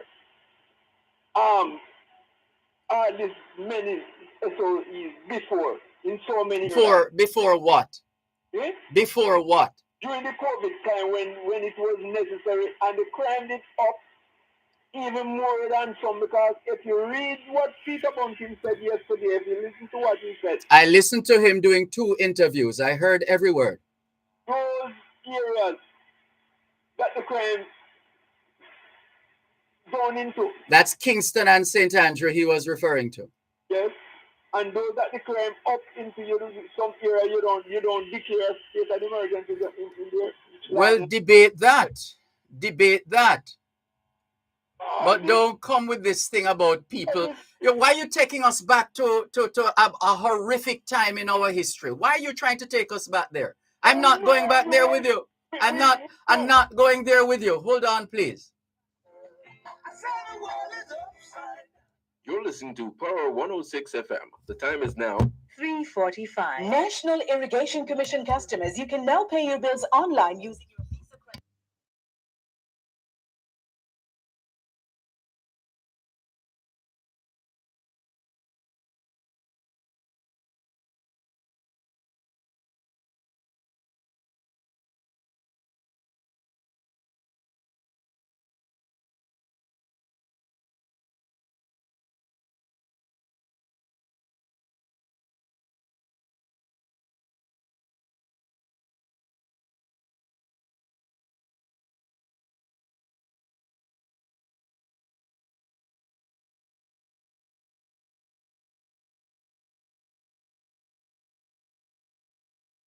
Yes, sir. Yes, Dervan. This is some sort of dirty politics playing out here. And I know the JLP is good at that. They are good at that. And they're the only experts at it. No experts I in didn't say that no either. no experts in No, the I People's didn't say National that. Party on that. No, I didn't say that. but by virtue, remember, it's Because I not know just the JP. it's not just what you say, is what you do not say. We hear that too. Oh man, no, you can't put words in my mouth because I didn't say that. But so what did you say? I said they are good at dirty politicking. And they are the only ones good at dirty politicking. I have to ask the question. Answer the question. Because the PNP can could do the same thing, But what? but the PNP They're more well behaved than the JLP. well, in some sort of way they are the better. Oh my God! This is what they call a cult. That's that. They behave better than the If that kind of cultic thinking. Oh boy, my party is the best. My party don't do anything bad. My party has done all good. No, I didn't say that. I didn't say you did, but that's the essence of. That's how you're coming across. Yes. Both of them are guilty of things, right? But you have two evils, and you have one lesser evil. I'm sorry. Oh boy. Not your business. You have one lesser evil. Oh boy. Oh man. I hear you. Boy, we're in trouble. We're in big trouble. Big trouble. Big trouble. Whoa. As this government is a complete failure. And then just need to go. When you have a government and you... But if that's what you wanted to say, why you didn't just say that at the outset? Just say that at the start. Well, I know. When you have a government, they fail to even clean the city, clean your country. What is,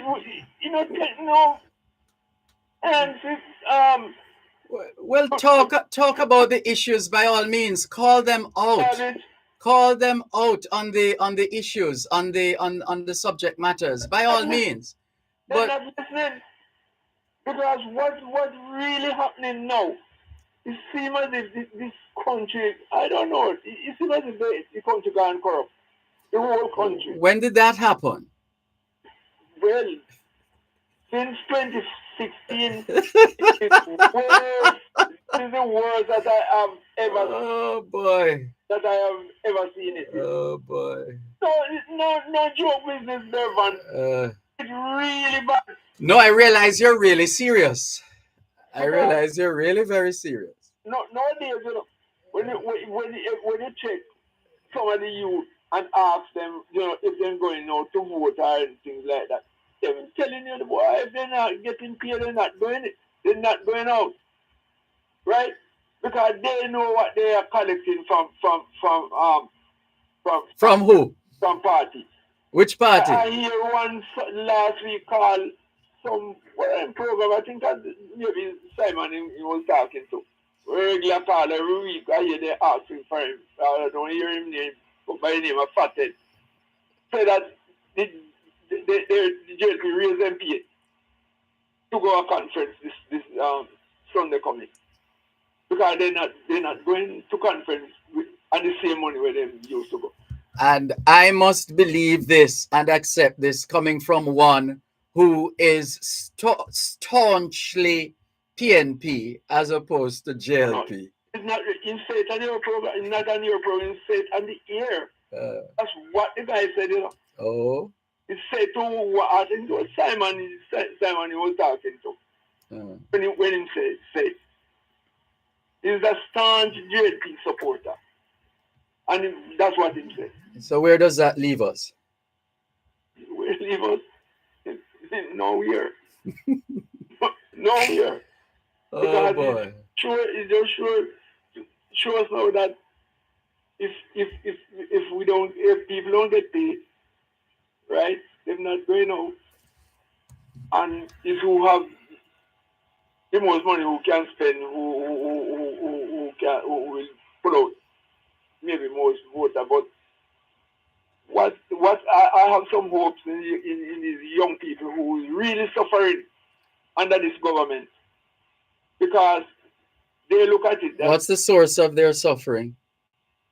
They just can't find food. They just can't get around. Their education is in a time when people are pick choosing and refusing jobs in Jamaica. Did you know that? Where that? I don't know. Ever heard of the business processing outsourcing sector? And those numbers jumping from 35,000 to about 55,000. I don't know that. And the run on the Companies Office of Jamaica during COVID-19 and after, where the number of registrations for new companies, new businesses have gone up. I have so much suffering going on in the country. So it's two different Jamaica we live in. Not at all. This is the one where I've never in the history, in my short time on this earth, seen companies advertising for employees than I have seen. And it's there. They're on TV. KFC is advertising on TV like crazy. You go to some of these other outlets, they're short-staffed. They need more. They're advertising for more for employees. They look at the times that them can send back some of these kids to university and colleges where they wanted to further. That is you're one of those who expect that as soon as the first time you get a job, that you are going to be getting $1 million a month. No, I don't expect that. You have to start somewhere. You know how much I used to get paid when I started as a student at Power 106 FM? But those days are different days, different times. That's just the other day. Different time. It could be last year. Things change every year. We are living into a different dispensation now. No, I don't. My thing is, let us be fair. Let us be truthful. Let us be honest. There's nothing wrong in supporting a political party. You're free to support a political party. That you are free. You're free to support whichever party you want to support. But I'm just saying, if you want to enjoy credibility, some sense of credibility, you have to be careful how you present yourself and present your cause, because there are those of us on the ground who know what the truth is. All of us who are on the ground realize and knowing what the truth is, because we saw people getting rich who went into politics, getting rich off the back of the poor. Right now, and you saw in this present government. Never seen anything like that before in the history of Jamaica. Where people get so rich? Yeah, never before in the history of Jamaica. Well, you have people get rich, but not so fast. Every one of this. And then on top of it, they are so disrespectful to the even the poor who put them there. Right? Even the poor. I hear Juliet Willis telling someone that... Careful how you're quoting people now. Make sure you have the facts. Yeah, it's all over. So they must cut grass for them and crop for goat and all them kind of things. Don't do that, man. Why are you looking down on people? No one of them boy. They must boy. Because she don't respect people. And it's the same people them who put her there where they run into when it come down to election time. Sounds like the election couldn't be called any sooner. Now would be a good time to call an election, right? Yeah. Well, I wish you luck and hope that you get the results that you vote for. Well, I will be voting for a party that I think is better than this one. That sounds like something to look forward to. A party that is better, so we will have no crime. We'll have economic growth of 6%, like what we used. What else we got to get? No, you're going to have crime. You can't stop crime. You can't stop crime. But the kind of corruption that we have under this government, this is the worst that I have ever seen. Okay. History of this country. I hear you. The amount of corruption that happened on the wilderness. And none of it has been addressed or dealt with, or no action taken. People just corrupt, and it just it's just snowballing. The last international corruption index perception that they put out, they had Jamaica way ahead of most countries. Way ahead meaning what? In corruption. Yeah, but way ahead where? Where on the index are we? So we are upon it, man. We are upon it. I don't remember what was it. It's from some time now I saw that perception that they was put out by the World Corruption Index. We up there. Just like how we up there with crime and violence. Right up there.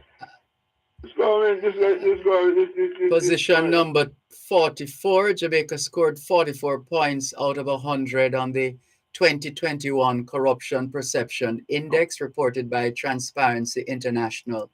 Corruption Index in Jamaica averaged 37.86 points from 1998 until 2021, reaching an all-time high of 44 points in 2017 and a record low of 30 points in 2009. Let me say this. This country should be blossoming in wealth right now. But why I haven't thought. Look at it though. It seems both political parties have failed us miserably, haven't they?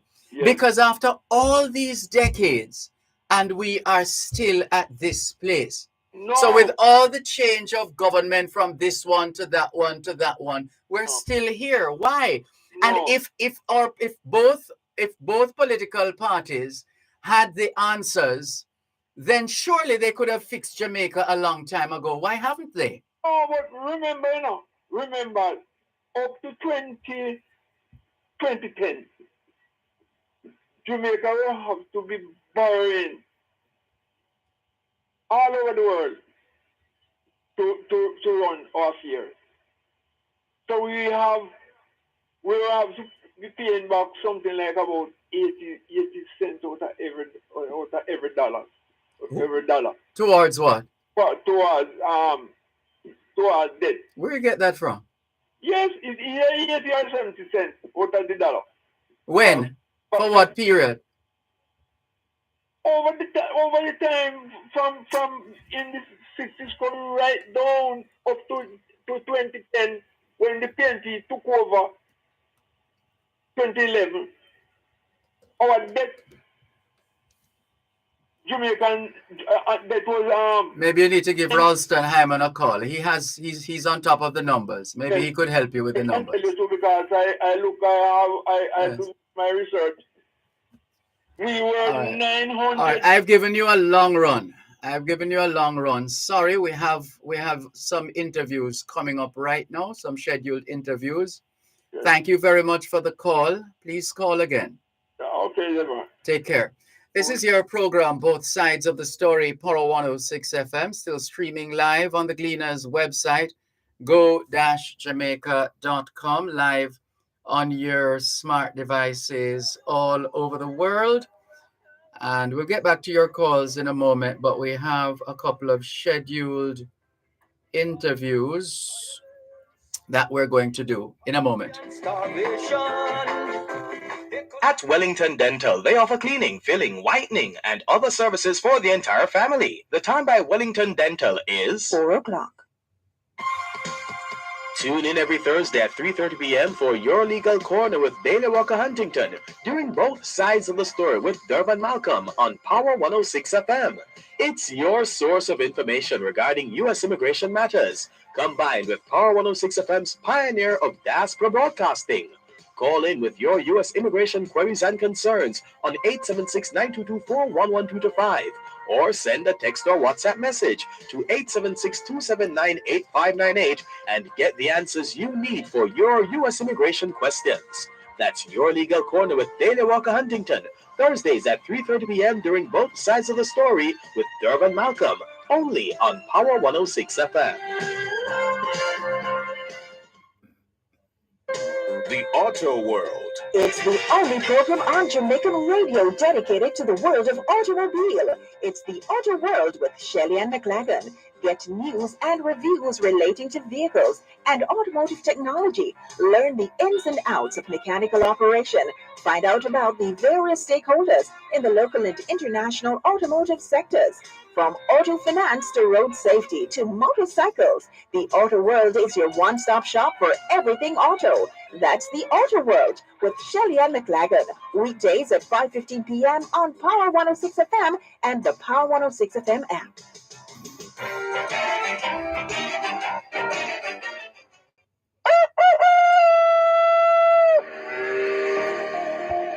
All you'll ever need to know about agriculture in the 21st century, packed into one program. Farm Talk with Alpha Mackenzie.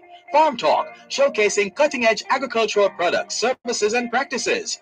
Farm Talk, keeping focus on issues affecting the farming community. Farm Talk, stimulating discourse to propel agriculture as a national tool for development. Farm Talk with Alpha Mackenzie, the farmer's best friend. When I listen to you in the mornings and the way you interview the people so that us as farmers can really understand, you break it down. It's really Farm Talk, weekdays 5 to 7 a.m. on Power 106 and the Power 106 FM app.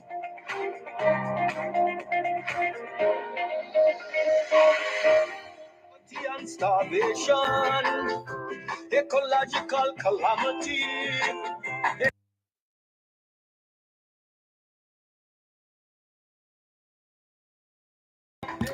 ¿Qué hora es en espagnol? Son las 4:03. Quelle heure est-il en français? Les 4:03. 现在几点了？4点03分. 3 minutes past 4 o'clock in the afternoon here at Broadcast House, 32 Lyndhurst Road, Kingston 5, St. Andrew, Jamaica. Have you had a checkup lately? If not, now is a good time. Let's not wait till we get sick to get a checkup. How about that? Checking in with more on your program, Both Sides of the Story, Power 106 FM, still streaming live on the Gleaners website, go-jamaica.com. We started a conversation yesterday with Father Horace Ward of the Holy Family Episcopal Church, their event, Fall Music Fest, MUSIK, Fall Music Fest, featuring Melton Mustafa, saxophonist, Bonnie Rose, tenor, Dr. Kathy Brown, pianist, and Jamie Wilmot, vocalist. And the event will also remember the late Karen Smith, will pay tribute to the late Karen Smith. And her daughter, Courtney Jackson, will indeed be paying tribute to her mom, Karen Smith. And that's at 5 o'clock on Sunday, the 20th. That's this coming Sunday, technically speaking, next Sunday, the 20th of November. It's going to be at 5 o'clock in the afternoon. And we'll get some more details right now from Bonnie Rose, especially since we haven't been able to connect with a representative of one of the sponsors, and that is Beresford Nelson, Business Development Associate with VM in Florida, the representative office in Florida. But just to say that on board, I mean, it says a lot to have both VM Group and Jamaica National on the same flyer. Not that they're at war, but I'm just saying they're competitors. JN Group and VM Group, they are major sponsors. Also, Bonnie Rose Entertainment, ISA Printing Solutions, or ISA, Jackie Jackson, and M. Gill and Associates, Inc. Those are the sponsors. So this is, let's hear from Bonnie Rose then, since we're having a difficulty connecting with a representative from VM. Bonnie Rose, greetings. How are you? Greetings, Greetings, Dervan. I'm very well, thank you. How are you doing? I am fine, thanks. Thank you so much for joining us here on both sides of the story. Poro 106 FM. Well, you know the ins and outs of this event, and we're going to count on you to take us through it. Why should those listening to us and at home and abroad make this conscious effort? And it's not strange for Jamaicans to fly up to Florida to attend an event. Why should they make the effort to attend this fall music fest and remembering Karen Smith event on Sunday, the 20th of November? Well, what I can say about it, Dervan, is that it is for a worthy cause. It takes cash to care, and so Holy Family is doing this fundraiser in order to raise the cash, to do the things, to do the activities that show that they care. So that the Thurman Center that Father Ward spoke about yesterday is a big part of that. Yes. And so really and truly we're supporting our own. And it is so important that we do that. So, and talking about the support you spoke of JN and VM being on the same flyer, it tells you that it's such a worthy cause that they stand side by side. When, particularly when JN, when we reached out to Earl Jarrett of JN, right away he said, no, we have to be a part of this. And we know JN to be an ardent supporter of the arts. Yes. So it takes cash to care. And so this is how we're going about it, to raise that so that we can show the care. Yes. And it's being held under the patronage of Mr. Oliver Mayer, Consul General of Jamaica in Miami, Florida. Is it a given that he will be in attendance as well? Oh, he will definitely be there. Definitely be there. It is what we're doing. It is about supporting our own as well, and so he will be center.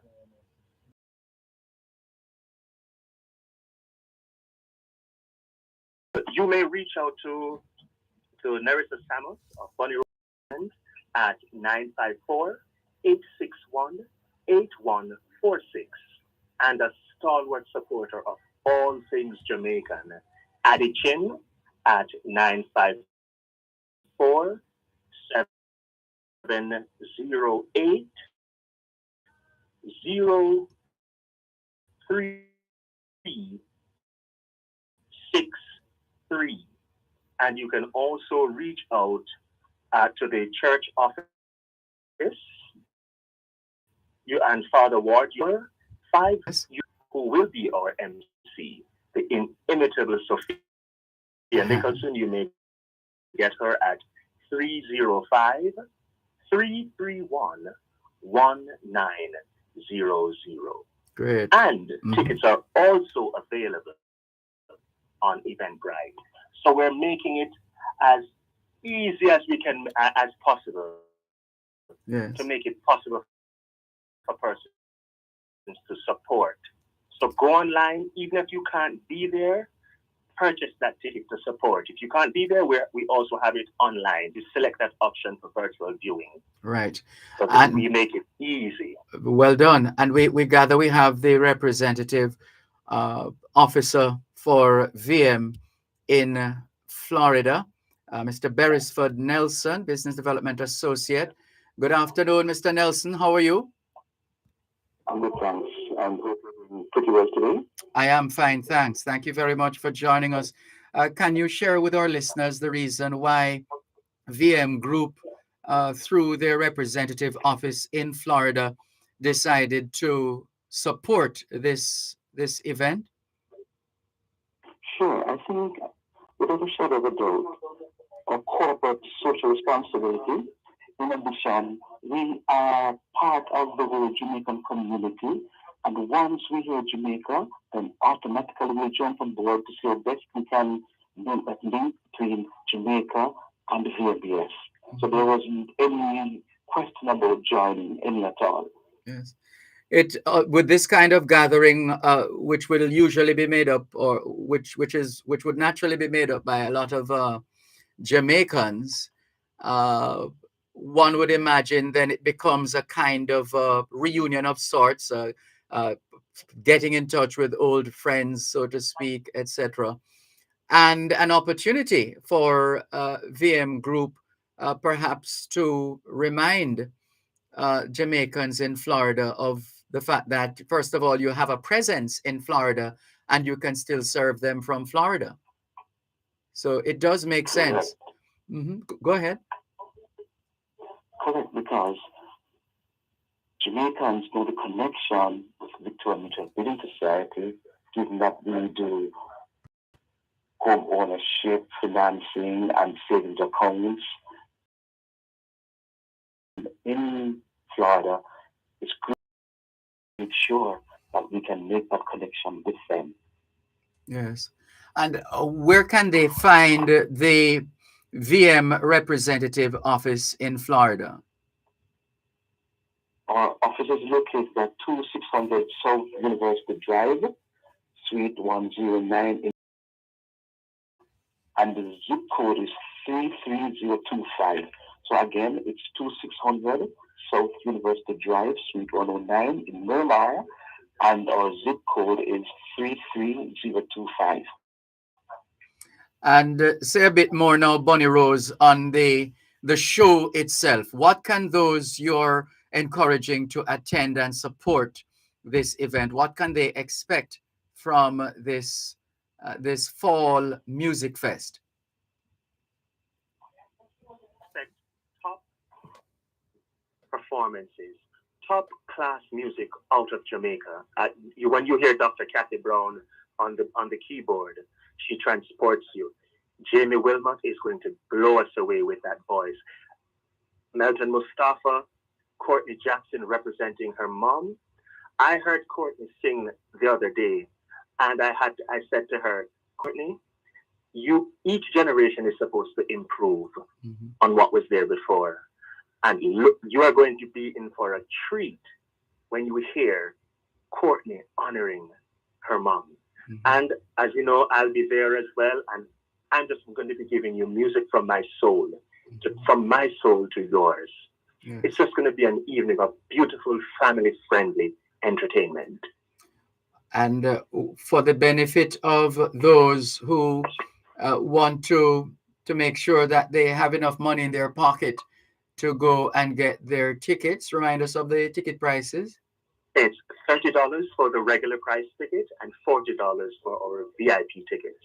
VIP brings you right up front, and we'll have a little something for you, a little bit of refreshment. We're going to take care of you and make you feel special as you come to support a worthy cause. And what about children? Are they allowed? Oh, yes. We encourage. It's family friendly for the entire family. Right. Well, we trust it will go well on Sunday.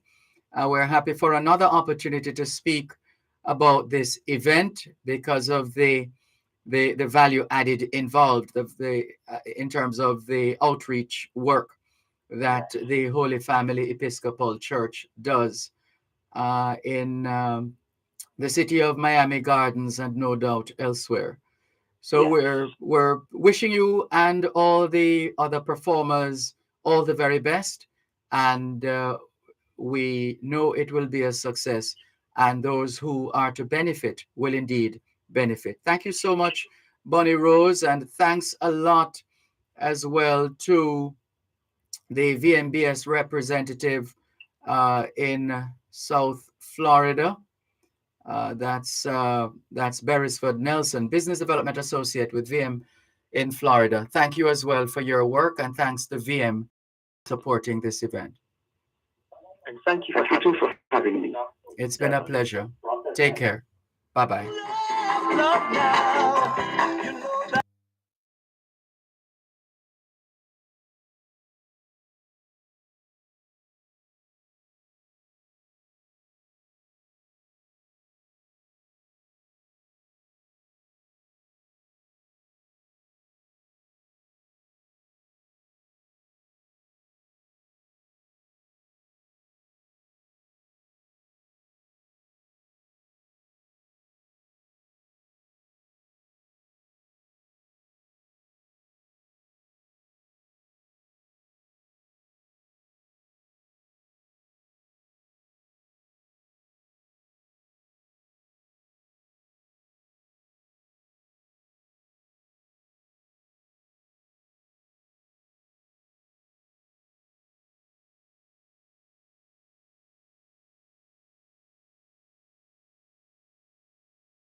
The sound just cutting on and off.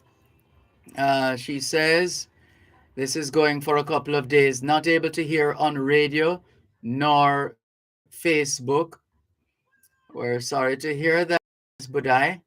We'll have to check that with the engineers. Lee Campbell says, Anthony, the caller, said Mr. Morgan was lying and Dervan corrected that.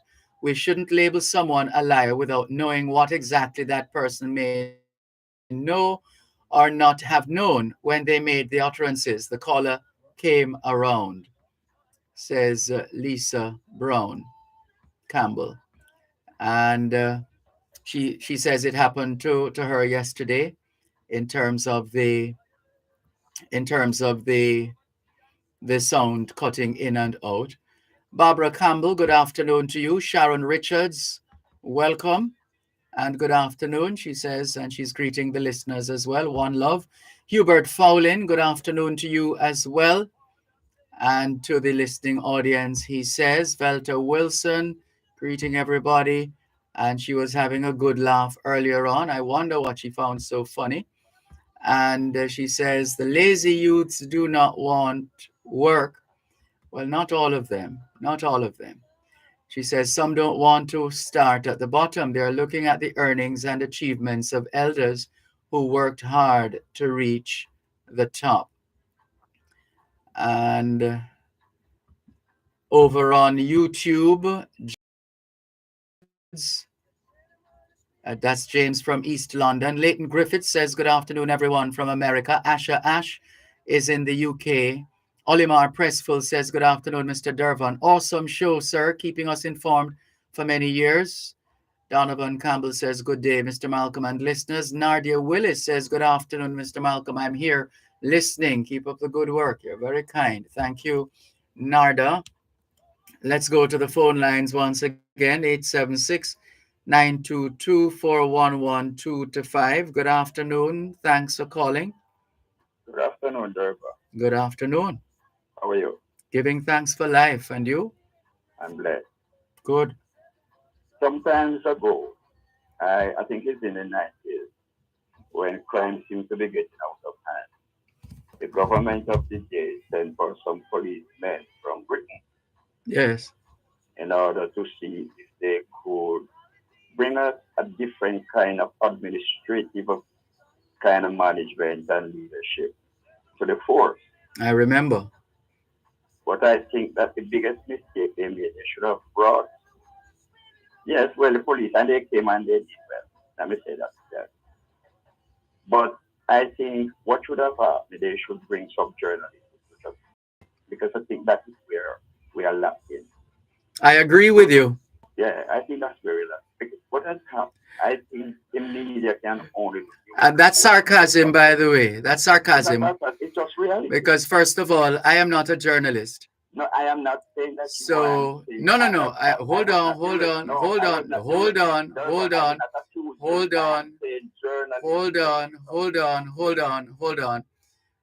What I really meant to say is that is nonsense. Well, okay. Arrant nonsense. That's what I really meant to say. But since you didn't get the sarcasm, so we say it another way. Anyway, I kind of felt that paper sarcasm. Yes. That's nonsense. I am saying to you, when somebody calls you as a journalist, as somebody who is a media person, they say you're not a journalist, but you are in the media. I'm not a trained journalist. Okay, fine. You were there where Tony was there, and I've been listening to you from that I've been time. there long before. Right. I know from when you were. I don't want to call it for the people and with the station, but I know it pretty well. It's strange to hear that everybody in president that sits on a microphone is not in defense of the people, it's in defense of the government. Because hold on there now. Just stop right there. When you don't hear what you want to hear, you start with the political labels. I'm not afraid of labels because I know who I am. I know who I am, so I'm not afraid of labels. You could label until you're pink. Hold on, I am talking. Hold on, you hold on. It's a nasty habit that some of people like you have when you don't hear what you want to hear. You are in a mode of condemning this person, condemning this party, condemning this other, and you want everybody else to join you. I am not a political activist, so I can't join you, and I will not join you in that regard. I have to be true to myself in terms of how I host this program. And that is exactly what I have done and will continue to do for as long as I am here and I have life. Sean Hannity. No, you were talking. You weren't listening. You were talking. You are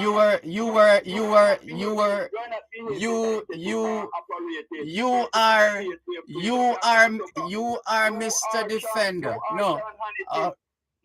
And what does that make you? Who are you? You cannot see. You are Who are you? The greatest president, and that you are Where? still wrong for Who is this? Who is this? Who is this?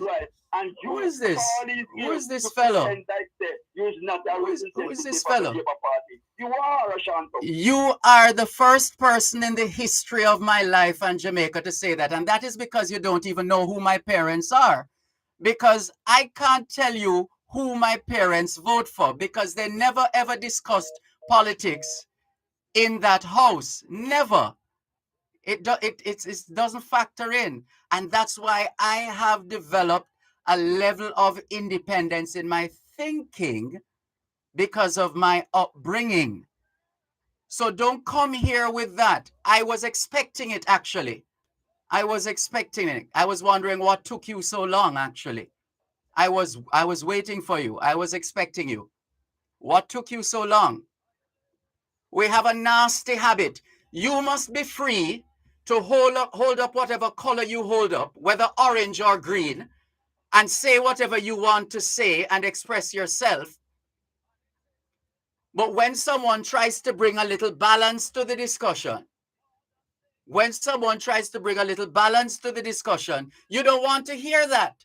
But we are not homogeneous. We're not the same.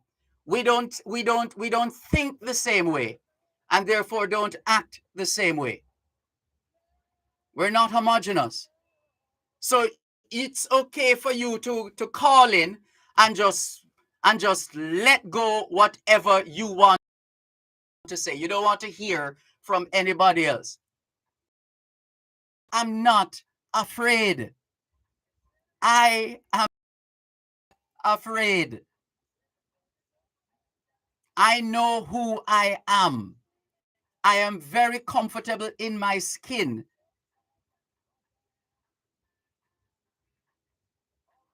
I have never had an interest in politics outside of when I was a youngster and I was going through my career path. I was telling my mother that it would be, the career path would be law, politics, the diplomatic services, and then retirement.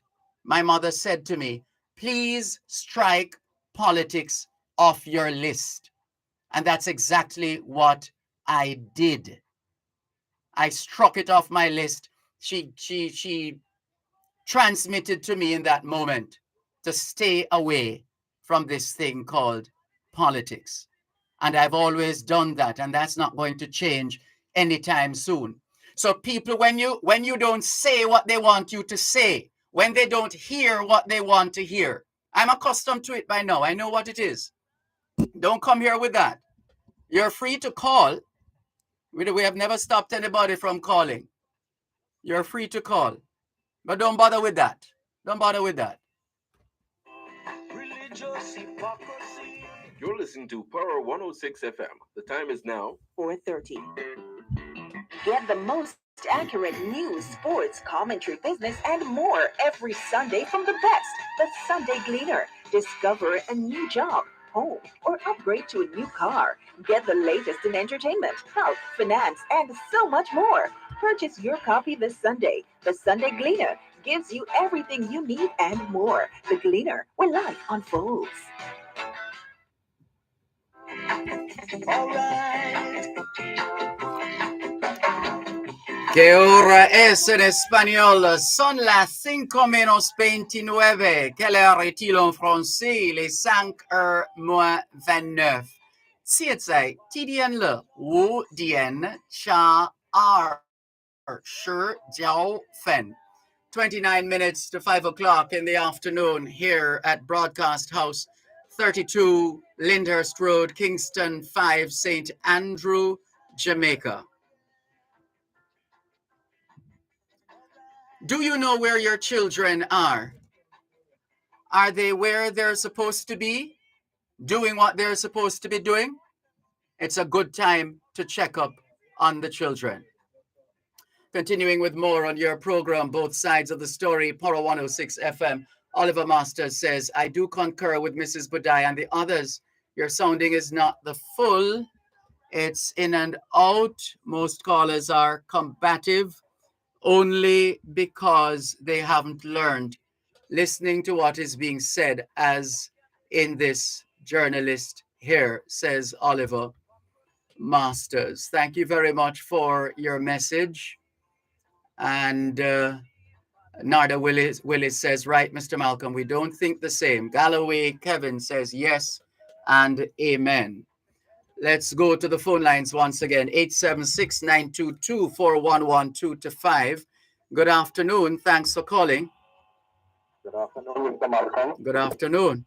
How are you, sir? I am giving thanks for life. And you? I'm far from bad and nowhere near good. Say that again? I'm far from bad and nowhere near good. Okay. What I want to talk to you about, sir, I heard a lot of these Rastafari saying that they want to go back to Ethiopia, to Africa, and the government should pay the tax. Now, the British government. That's one person. Ras Lloyd is the one who has been campaigning along those lines. But I heard other Rastas saying that, On this program? No. Oh. Man in the street, Oh, okay. So, if so be the case, none of the slaves came from Ethiopia, and they say their God is there, so why should taxpayers put their bills to go to? They didn't came from Ethiopia, so why do they want to go back to where they didn't came from? Well, people are free to identify with a particular land, a particular place, and they're free to call it home as long as they're not breaching any of the laws of the particular place where they want to call home. Yeah, but nobody's stopping them from going there, so why should the government do their passage? Yeah, well, they claim that because the Britain and other countries brought us as slaves, as in our forefathers as slaves. Since they were the ones who brought us from Africa, they're the ones who should bring us back to Africa. Yes, but none of the slaves came from Ethiopia, based on what I read in history. Yeah, well, maybe they have created their own piece of history. That I find that very interesting, and I even heard a newscast where one guy was saying that, I think it was during the holiday period after he was there, that he was there where he was saying the same thing, that the government should pay the passage to go back there, because they had made the news. Well, they're free to try to get this government or the government of the UK to pay their passage. We wish them luck with that. Yeah. Well, they can try the UK, but my tax are not going to go into that. We hear you loud and clear. No, I heard about the Constitution Committee that is set up to look at the Constitution. Yes. I hope they don't go with this figurehead president, because I'm totally against that. If you want to have a head of state as a president or a prime minister, that's where I stand. And I send an email to my MP that I want her to lobby on my behalf at that. She didn't respond to me, but at least I sent that information to her, because I strongly believe what I believe. And I don't want to pay somebody supposed to be a figurehead. I don't see that, To me, it makes no sense. Well, it remains to be seen how that will be handled going forward. But the question I keep asking, are our lawmakers truly smart enough to know the right laws. Well, they're supposed to have professional help in terms of lawyers with constitutional lawyers. Yes, but the deal that they signed with Flo sort of have me questioning them, because Flo is telling you if you lose service, you have to wait until 3 days before they can compensate you for what you lost, and I don't think that is fair. And I know it's more somebody who think they have sense who do that, So I'm in total disagreement there, Yeah. Because Well, isn't there will be an opportunity for members of the public, I believe, to make submissions. I hope so, sir. Mm-hmm. And I saw where Trinidad has sent some of the people to look at our housing proposal. I don't know what is the outcome of that, if they're going to copy it or what, Oh. But one of the things that I'm looking for is because they could tweak the laws and say, well, a lot of young people are not unable to buy a house. Why not rent them with the incentive to buy? But didn't we hear that was one of the programs that the NHT was pursuing? I'm sure I heard something along those lines. But I haven't heard anything further about that. So if you think about this country, there's a lot of proposal and ideas, but nothing really come forth, Yeah, the follow-up is weak. Yes. Mm-hmm. And my final point is, I don't understand these bus and taxi drivers who think that they can break the law and then are telling the government to give an amnesty. I don't know. I don't understand that. Well, the government is not budging apparently, so they'll just have to go and pay the tickets or test the matter in court. But if they had budge, I would have total respect for them. Mm-hmm. I hear you loud and clear. Mr. Malcolm, I respect, sir. Thanks for the call. Take care. My pleasure. Bye-bye. This message says, good afternoon, Dervan. Give a shout out to everyone in Central Kingston, Jamaica. Have a blessed day. Well, good afternoon to everyone in Central Kingston, Jamaica. All the very best. Let's see who else is messaging us. James in East London with the usual collection of stories. A lawsuit accusing the British government of refusing to acknowledge that jailed Biafran separatist leader Nnamdi Kanu was the victim of extraordinary rendition to Nigeria.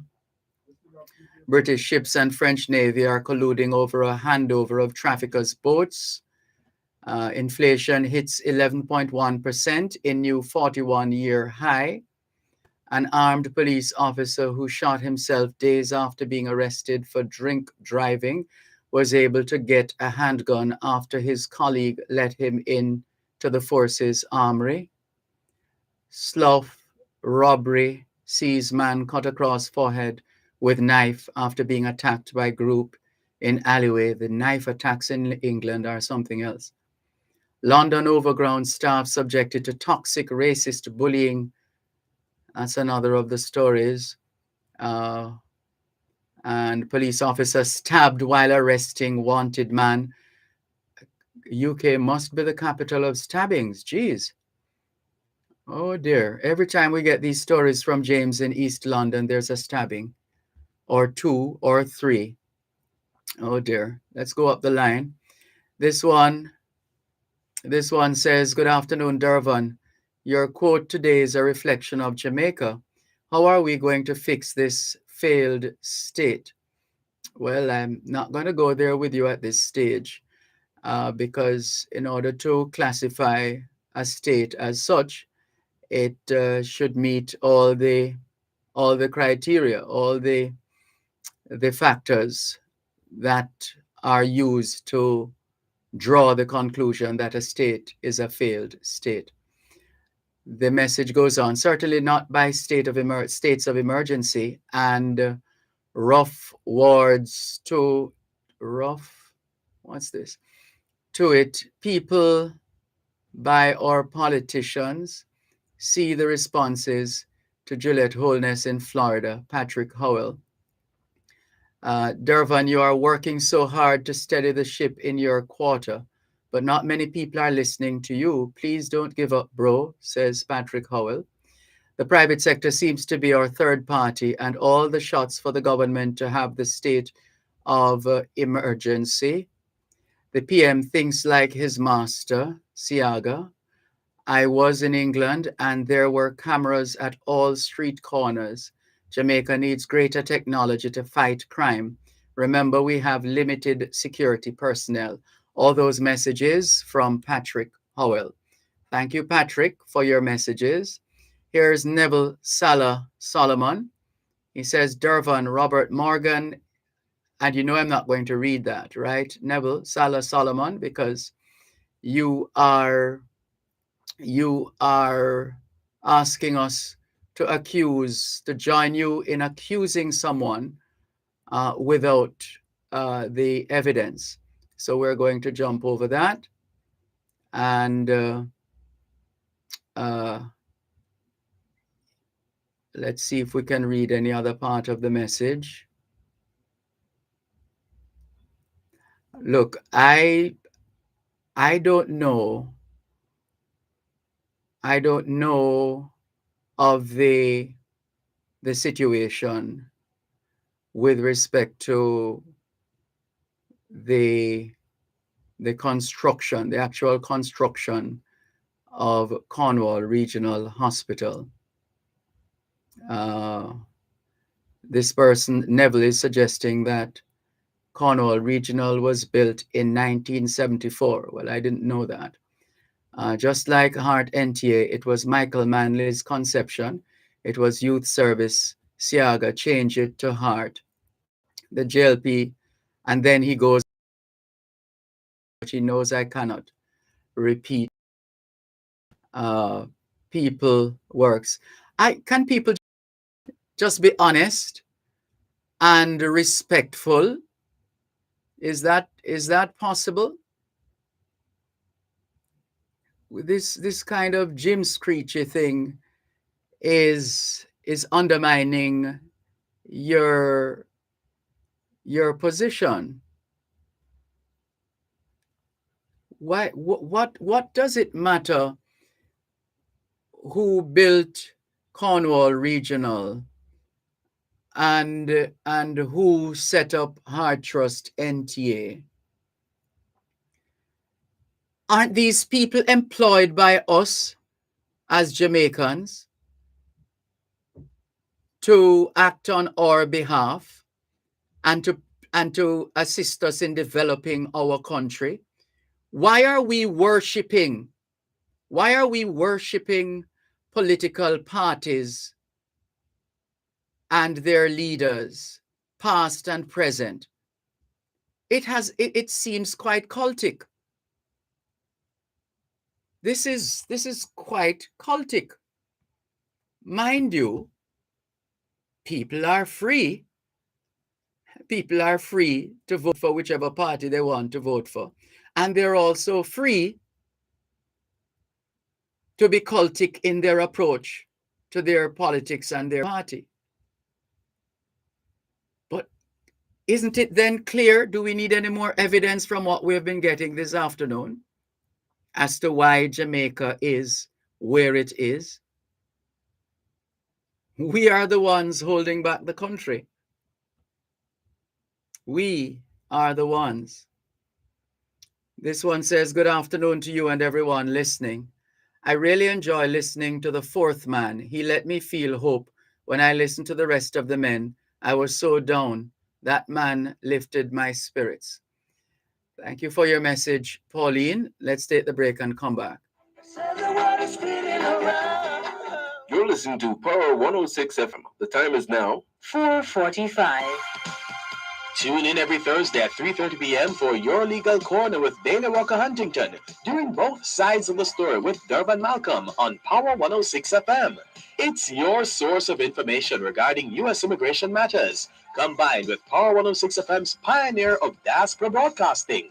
Call in with your U.S. immigration queries and concerns on 876-9224-11225 or send a text or WhatsApp message to 876-279-8598 and get the answers you need for your U.S. immigration questions. That's Your Legal Corner with Dana Walker Huntington, Thursdays at 3:30 p.m. during both sides of the story with Dervan Malcolm, only on Power 106 FM. Spinning around. said the world is upside down. I said the world is spinning around. I said the world is upside down. Oh yeah. Thanks a lot for staying with us here on your program, Both Sides of the Story. Poro 106 FM. Cuban in Georgia says, "Good afternoon, Sir Malcolm. With so many job openings on the island, why are afraid to engage these employers? Is it that the background check process is scaring our workers?" Well, the people have to do what they have to do in terms of doing background checks.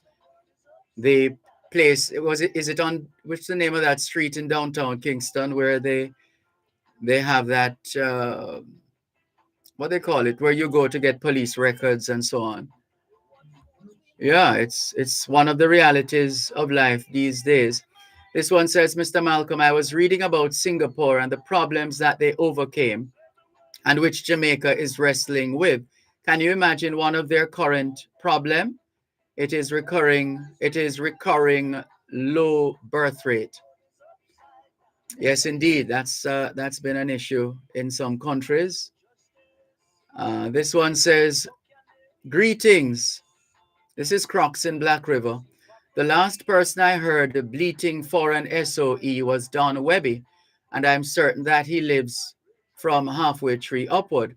We noticed that the SOEs do not cover those areas, even though it is well known that murderers and gangsters or murders and gang violence have been taking place in the central and northern parts of St. Andrew.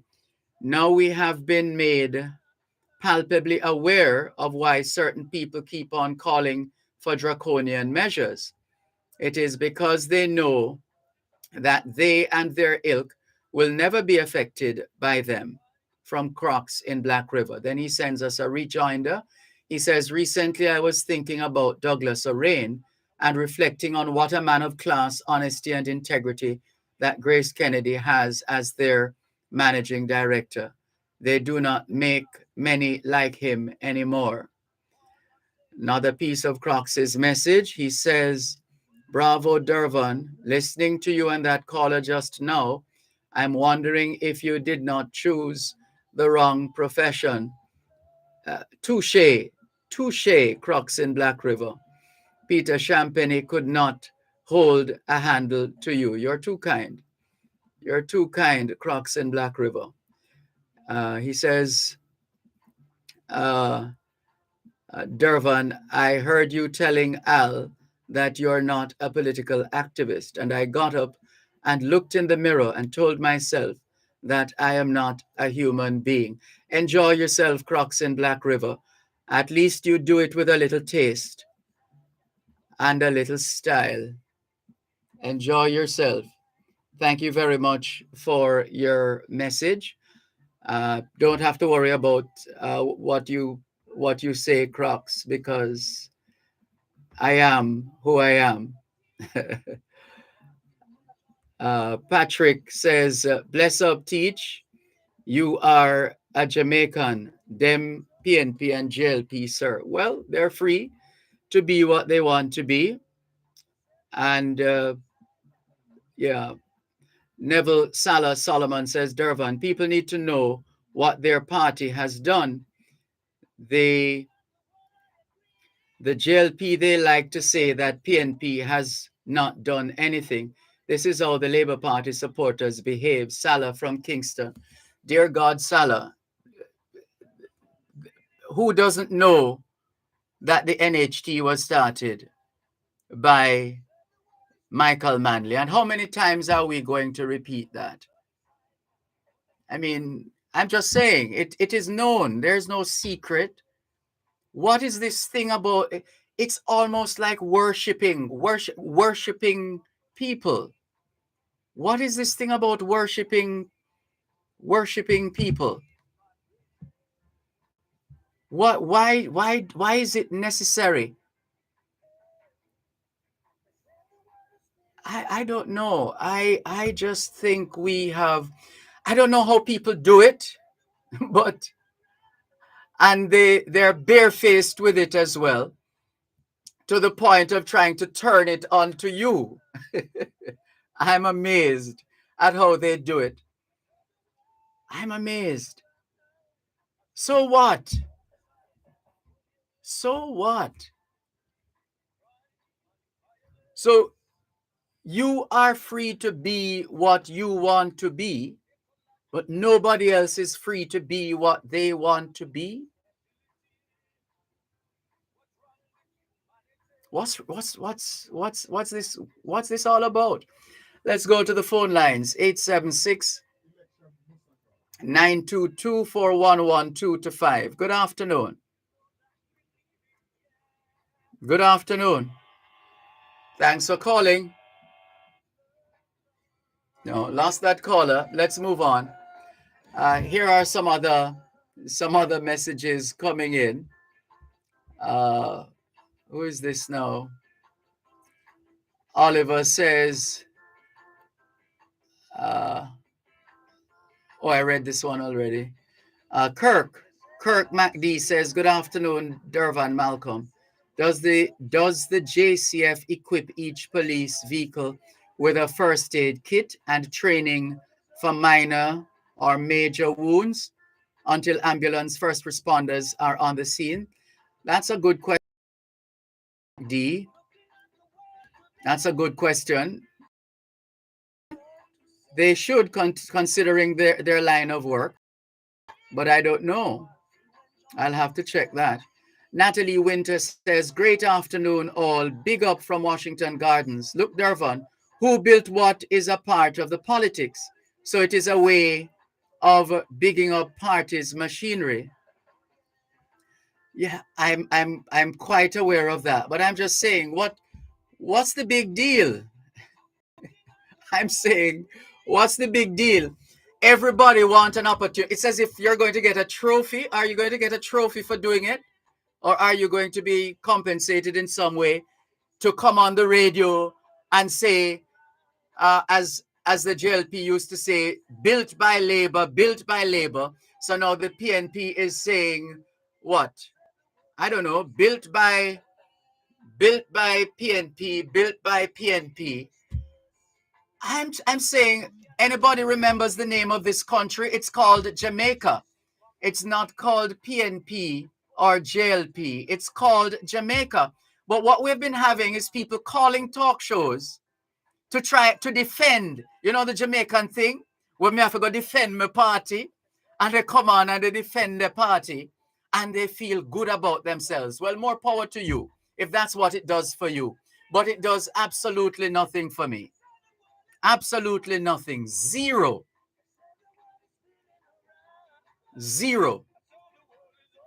And I have served under both political parties. Both political parties. I didn't hear anybody calling my name and saying anything when I was a member of the board of the Jamaica Cultural Development Commission, the JCDC, for about 10 years, sitting on the board, because the idea, the policy at the time that was introduced was to have on each board someone born after 1962. And that's how I was invited to sit on the board of the Jamaica Cultural Development Commission. Again, because of my background in the performing arts. And I served. And I was called multiple times to go to National Heroes Park and MC or read tributes to our heroes. I still do that. I've been doing that. But I haven't heard Crocs. I didn't hear Crocs in those days. I didn't hear anybody else. There was nobody who said anything. I don't get it. As a Jamaican, I am here to serve Jamaica, and that's what I've been doing. And I don't even need to be telling you all of that, because those who know me know me. I don't even need to be telling you all of that. So please calm down I don't know, everybody's skin, as my mother would say, them kin catch fire when them hear about election. People start jumping up and down. Election, election, election. So whatever we can do to make it clear that we need an election, let's do it. Let's call up the talk shows and make noise. We are familiar with the script. We're very familiar. I'm in my 30th year in media right now. 30th. And I have seen and heard it all. But not because I'm not one to say too much outside of what should be said. But all I can say is another thing my late mother would say, where uno no know older than uno. Quite frankly. Please, just calm down. Just calm down. This place is still Jamaica. And there are those of us who have always been in service to Jamaica. Now, you are free to do otherwise. That's your choice. But everybody wants to try to find something. This fellow, years ago, I was doing a broadcast at UTEC, and he came to me and he said, Mr. Malcolm, I just one reason why I come up here still. You can tell me, talk to me. I which party you support? And I'm saying to him, none. I support Jamaica. He couldn't understand that.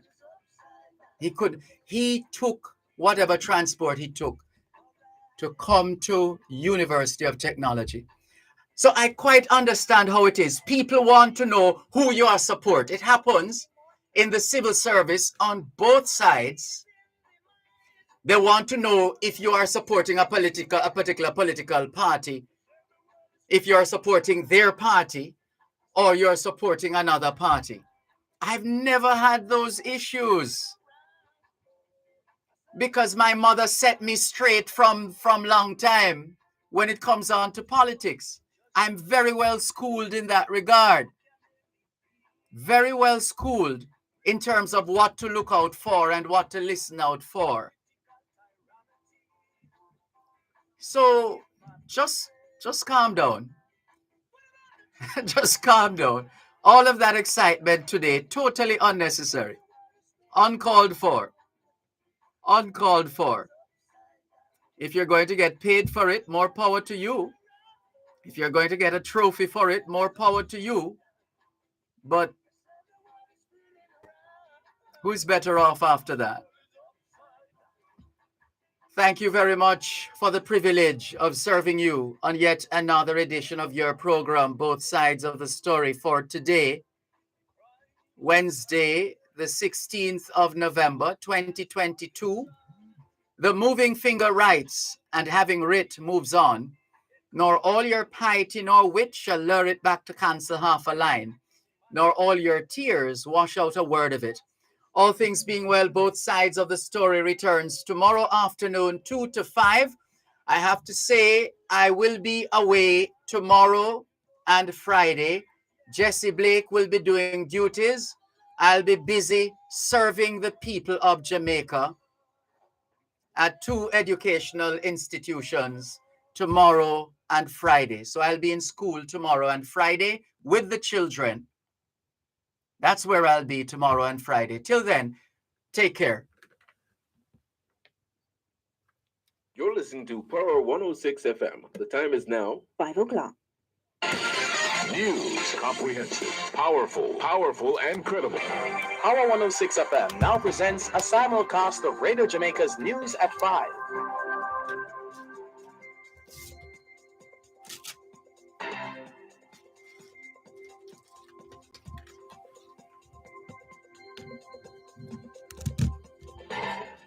Good afternoon. I am Dervan Gordon.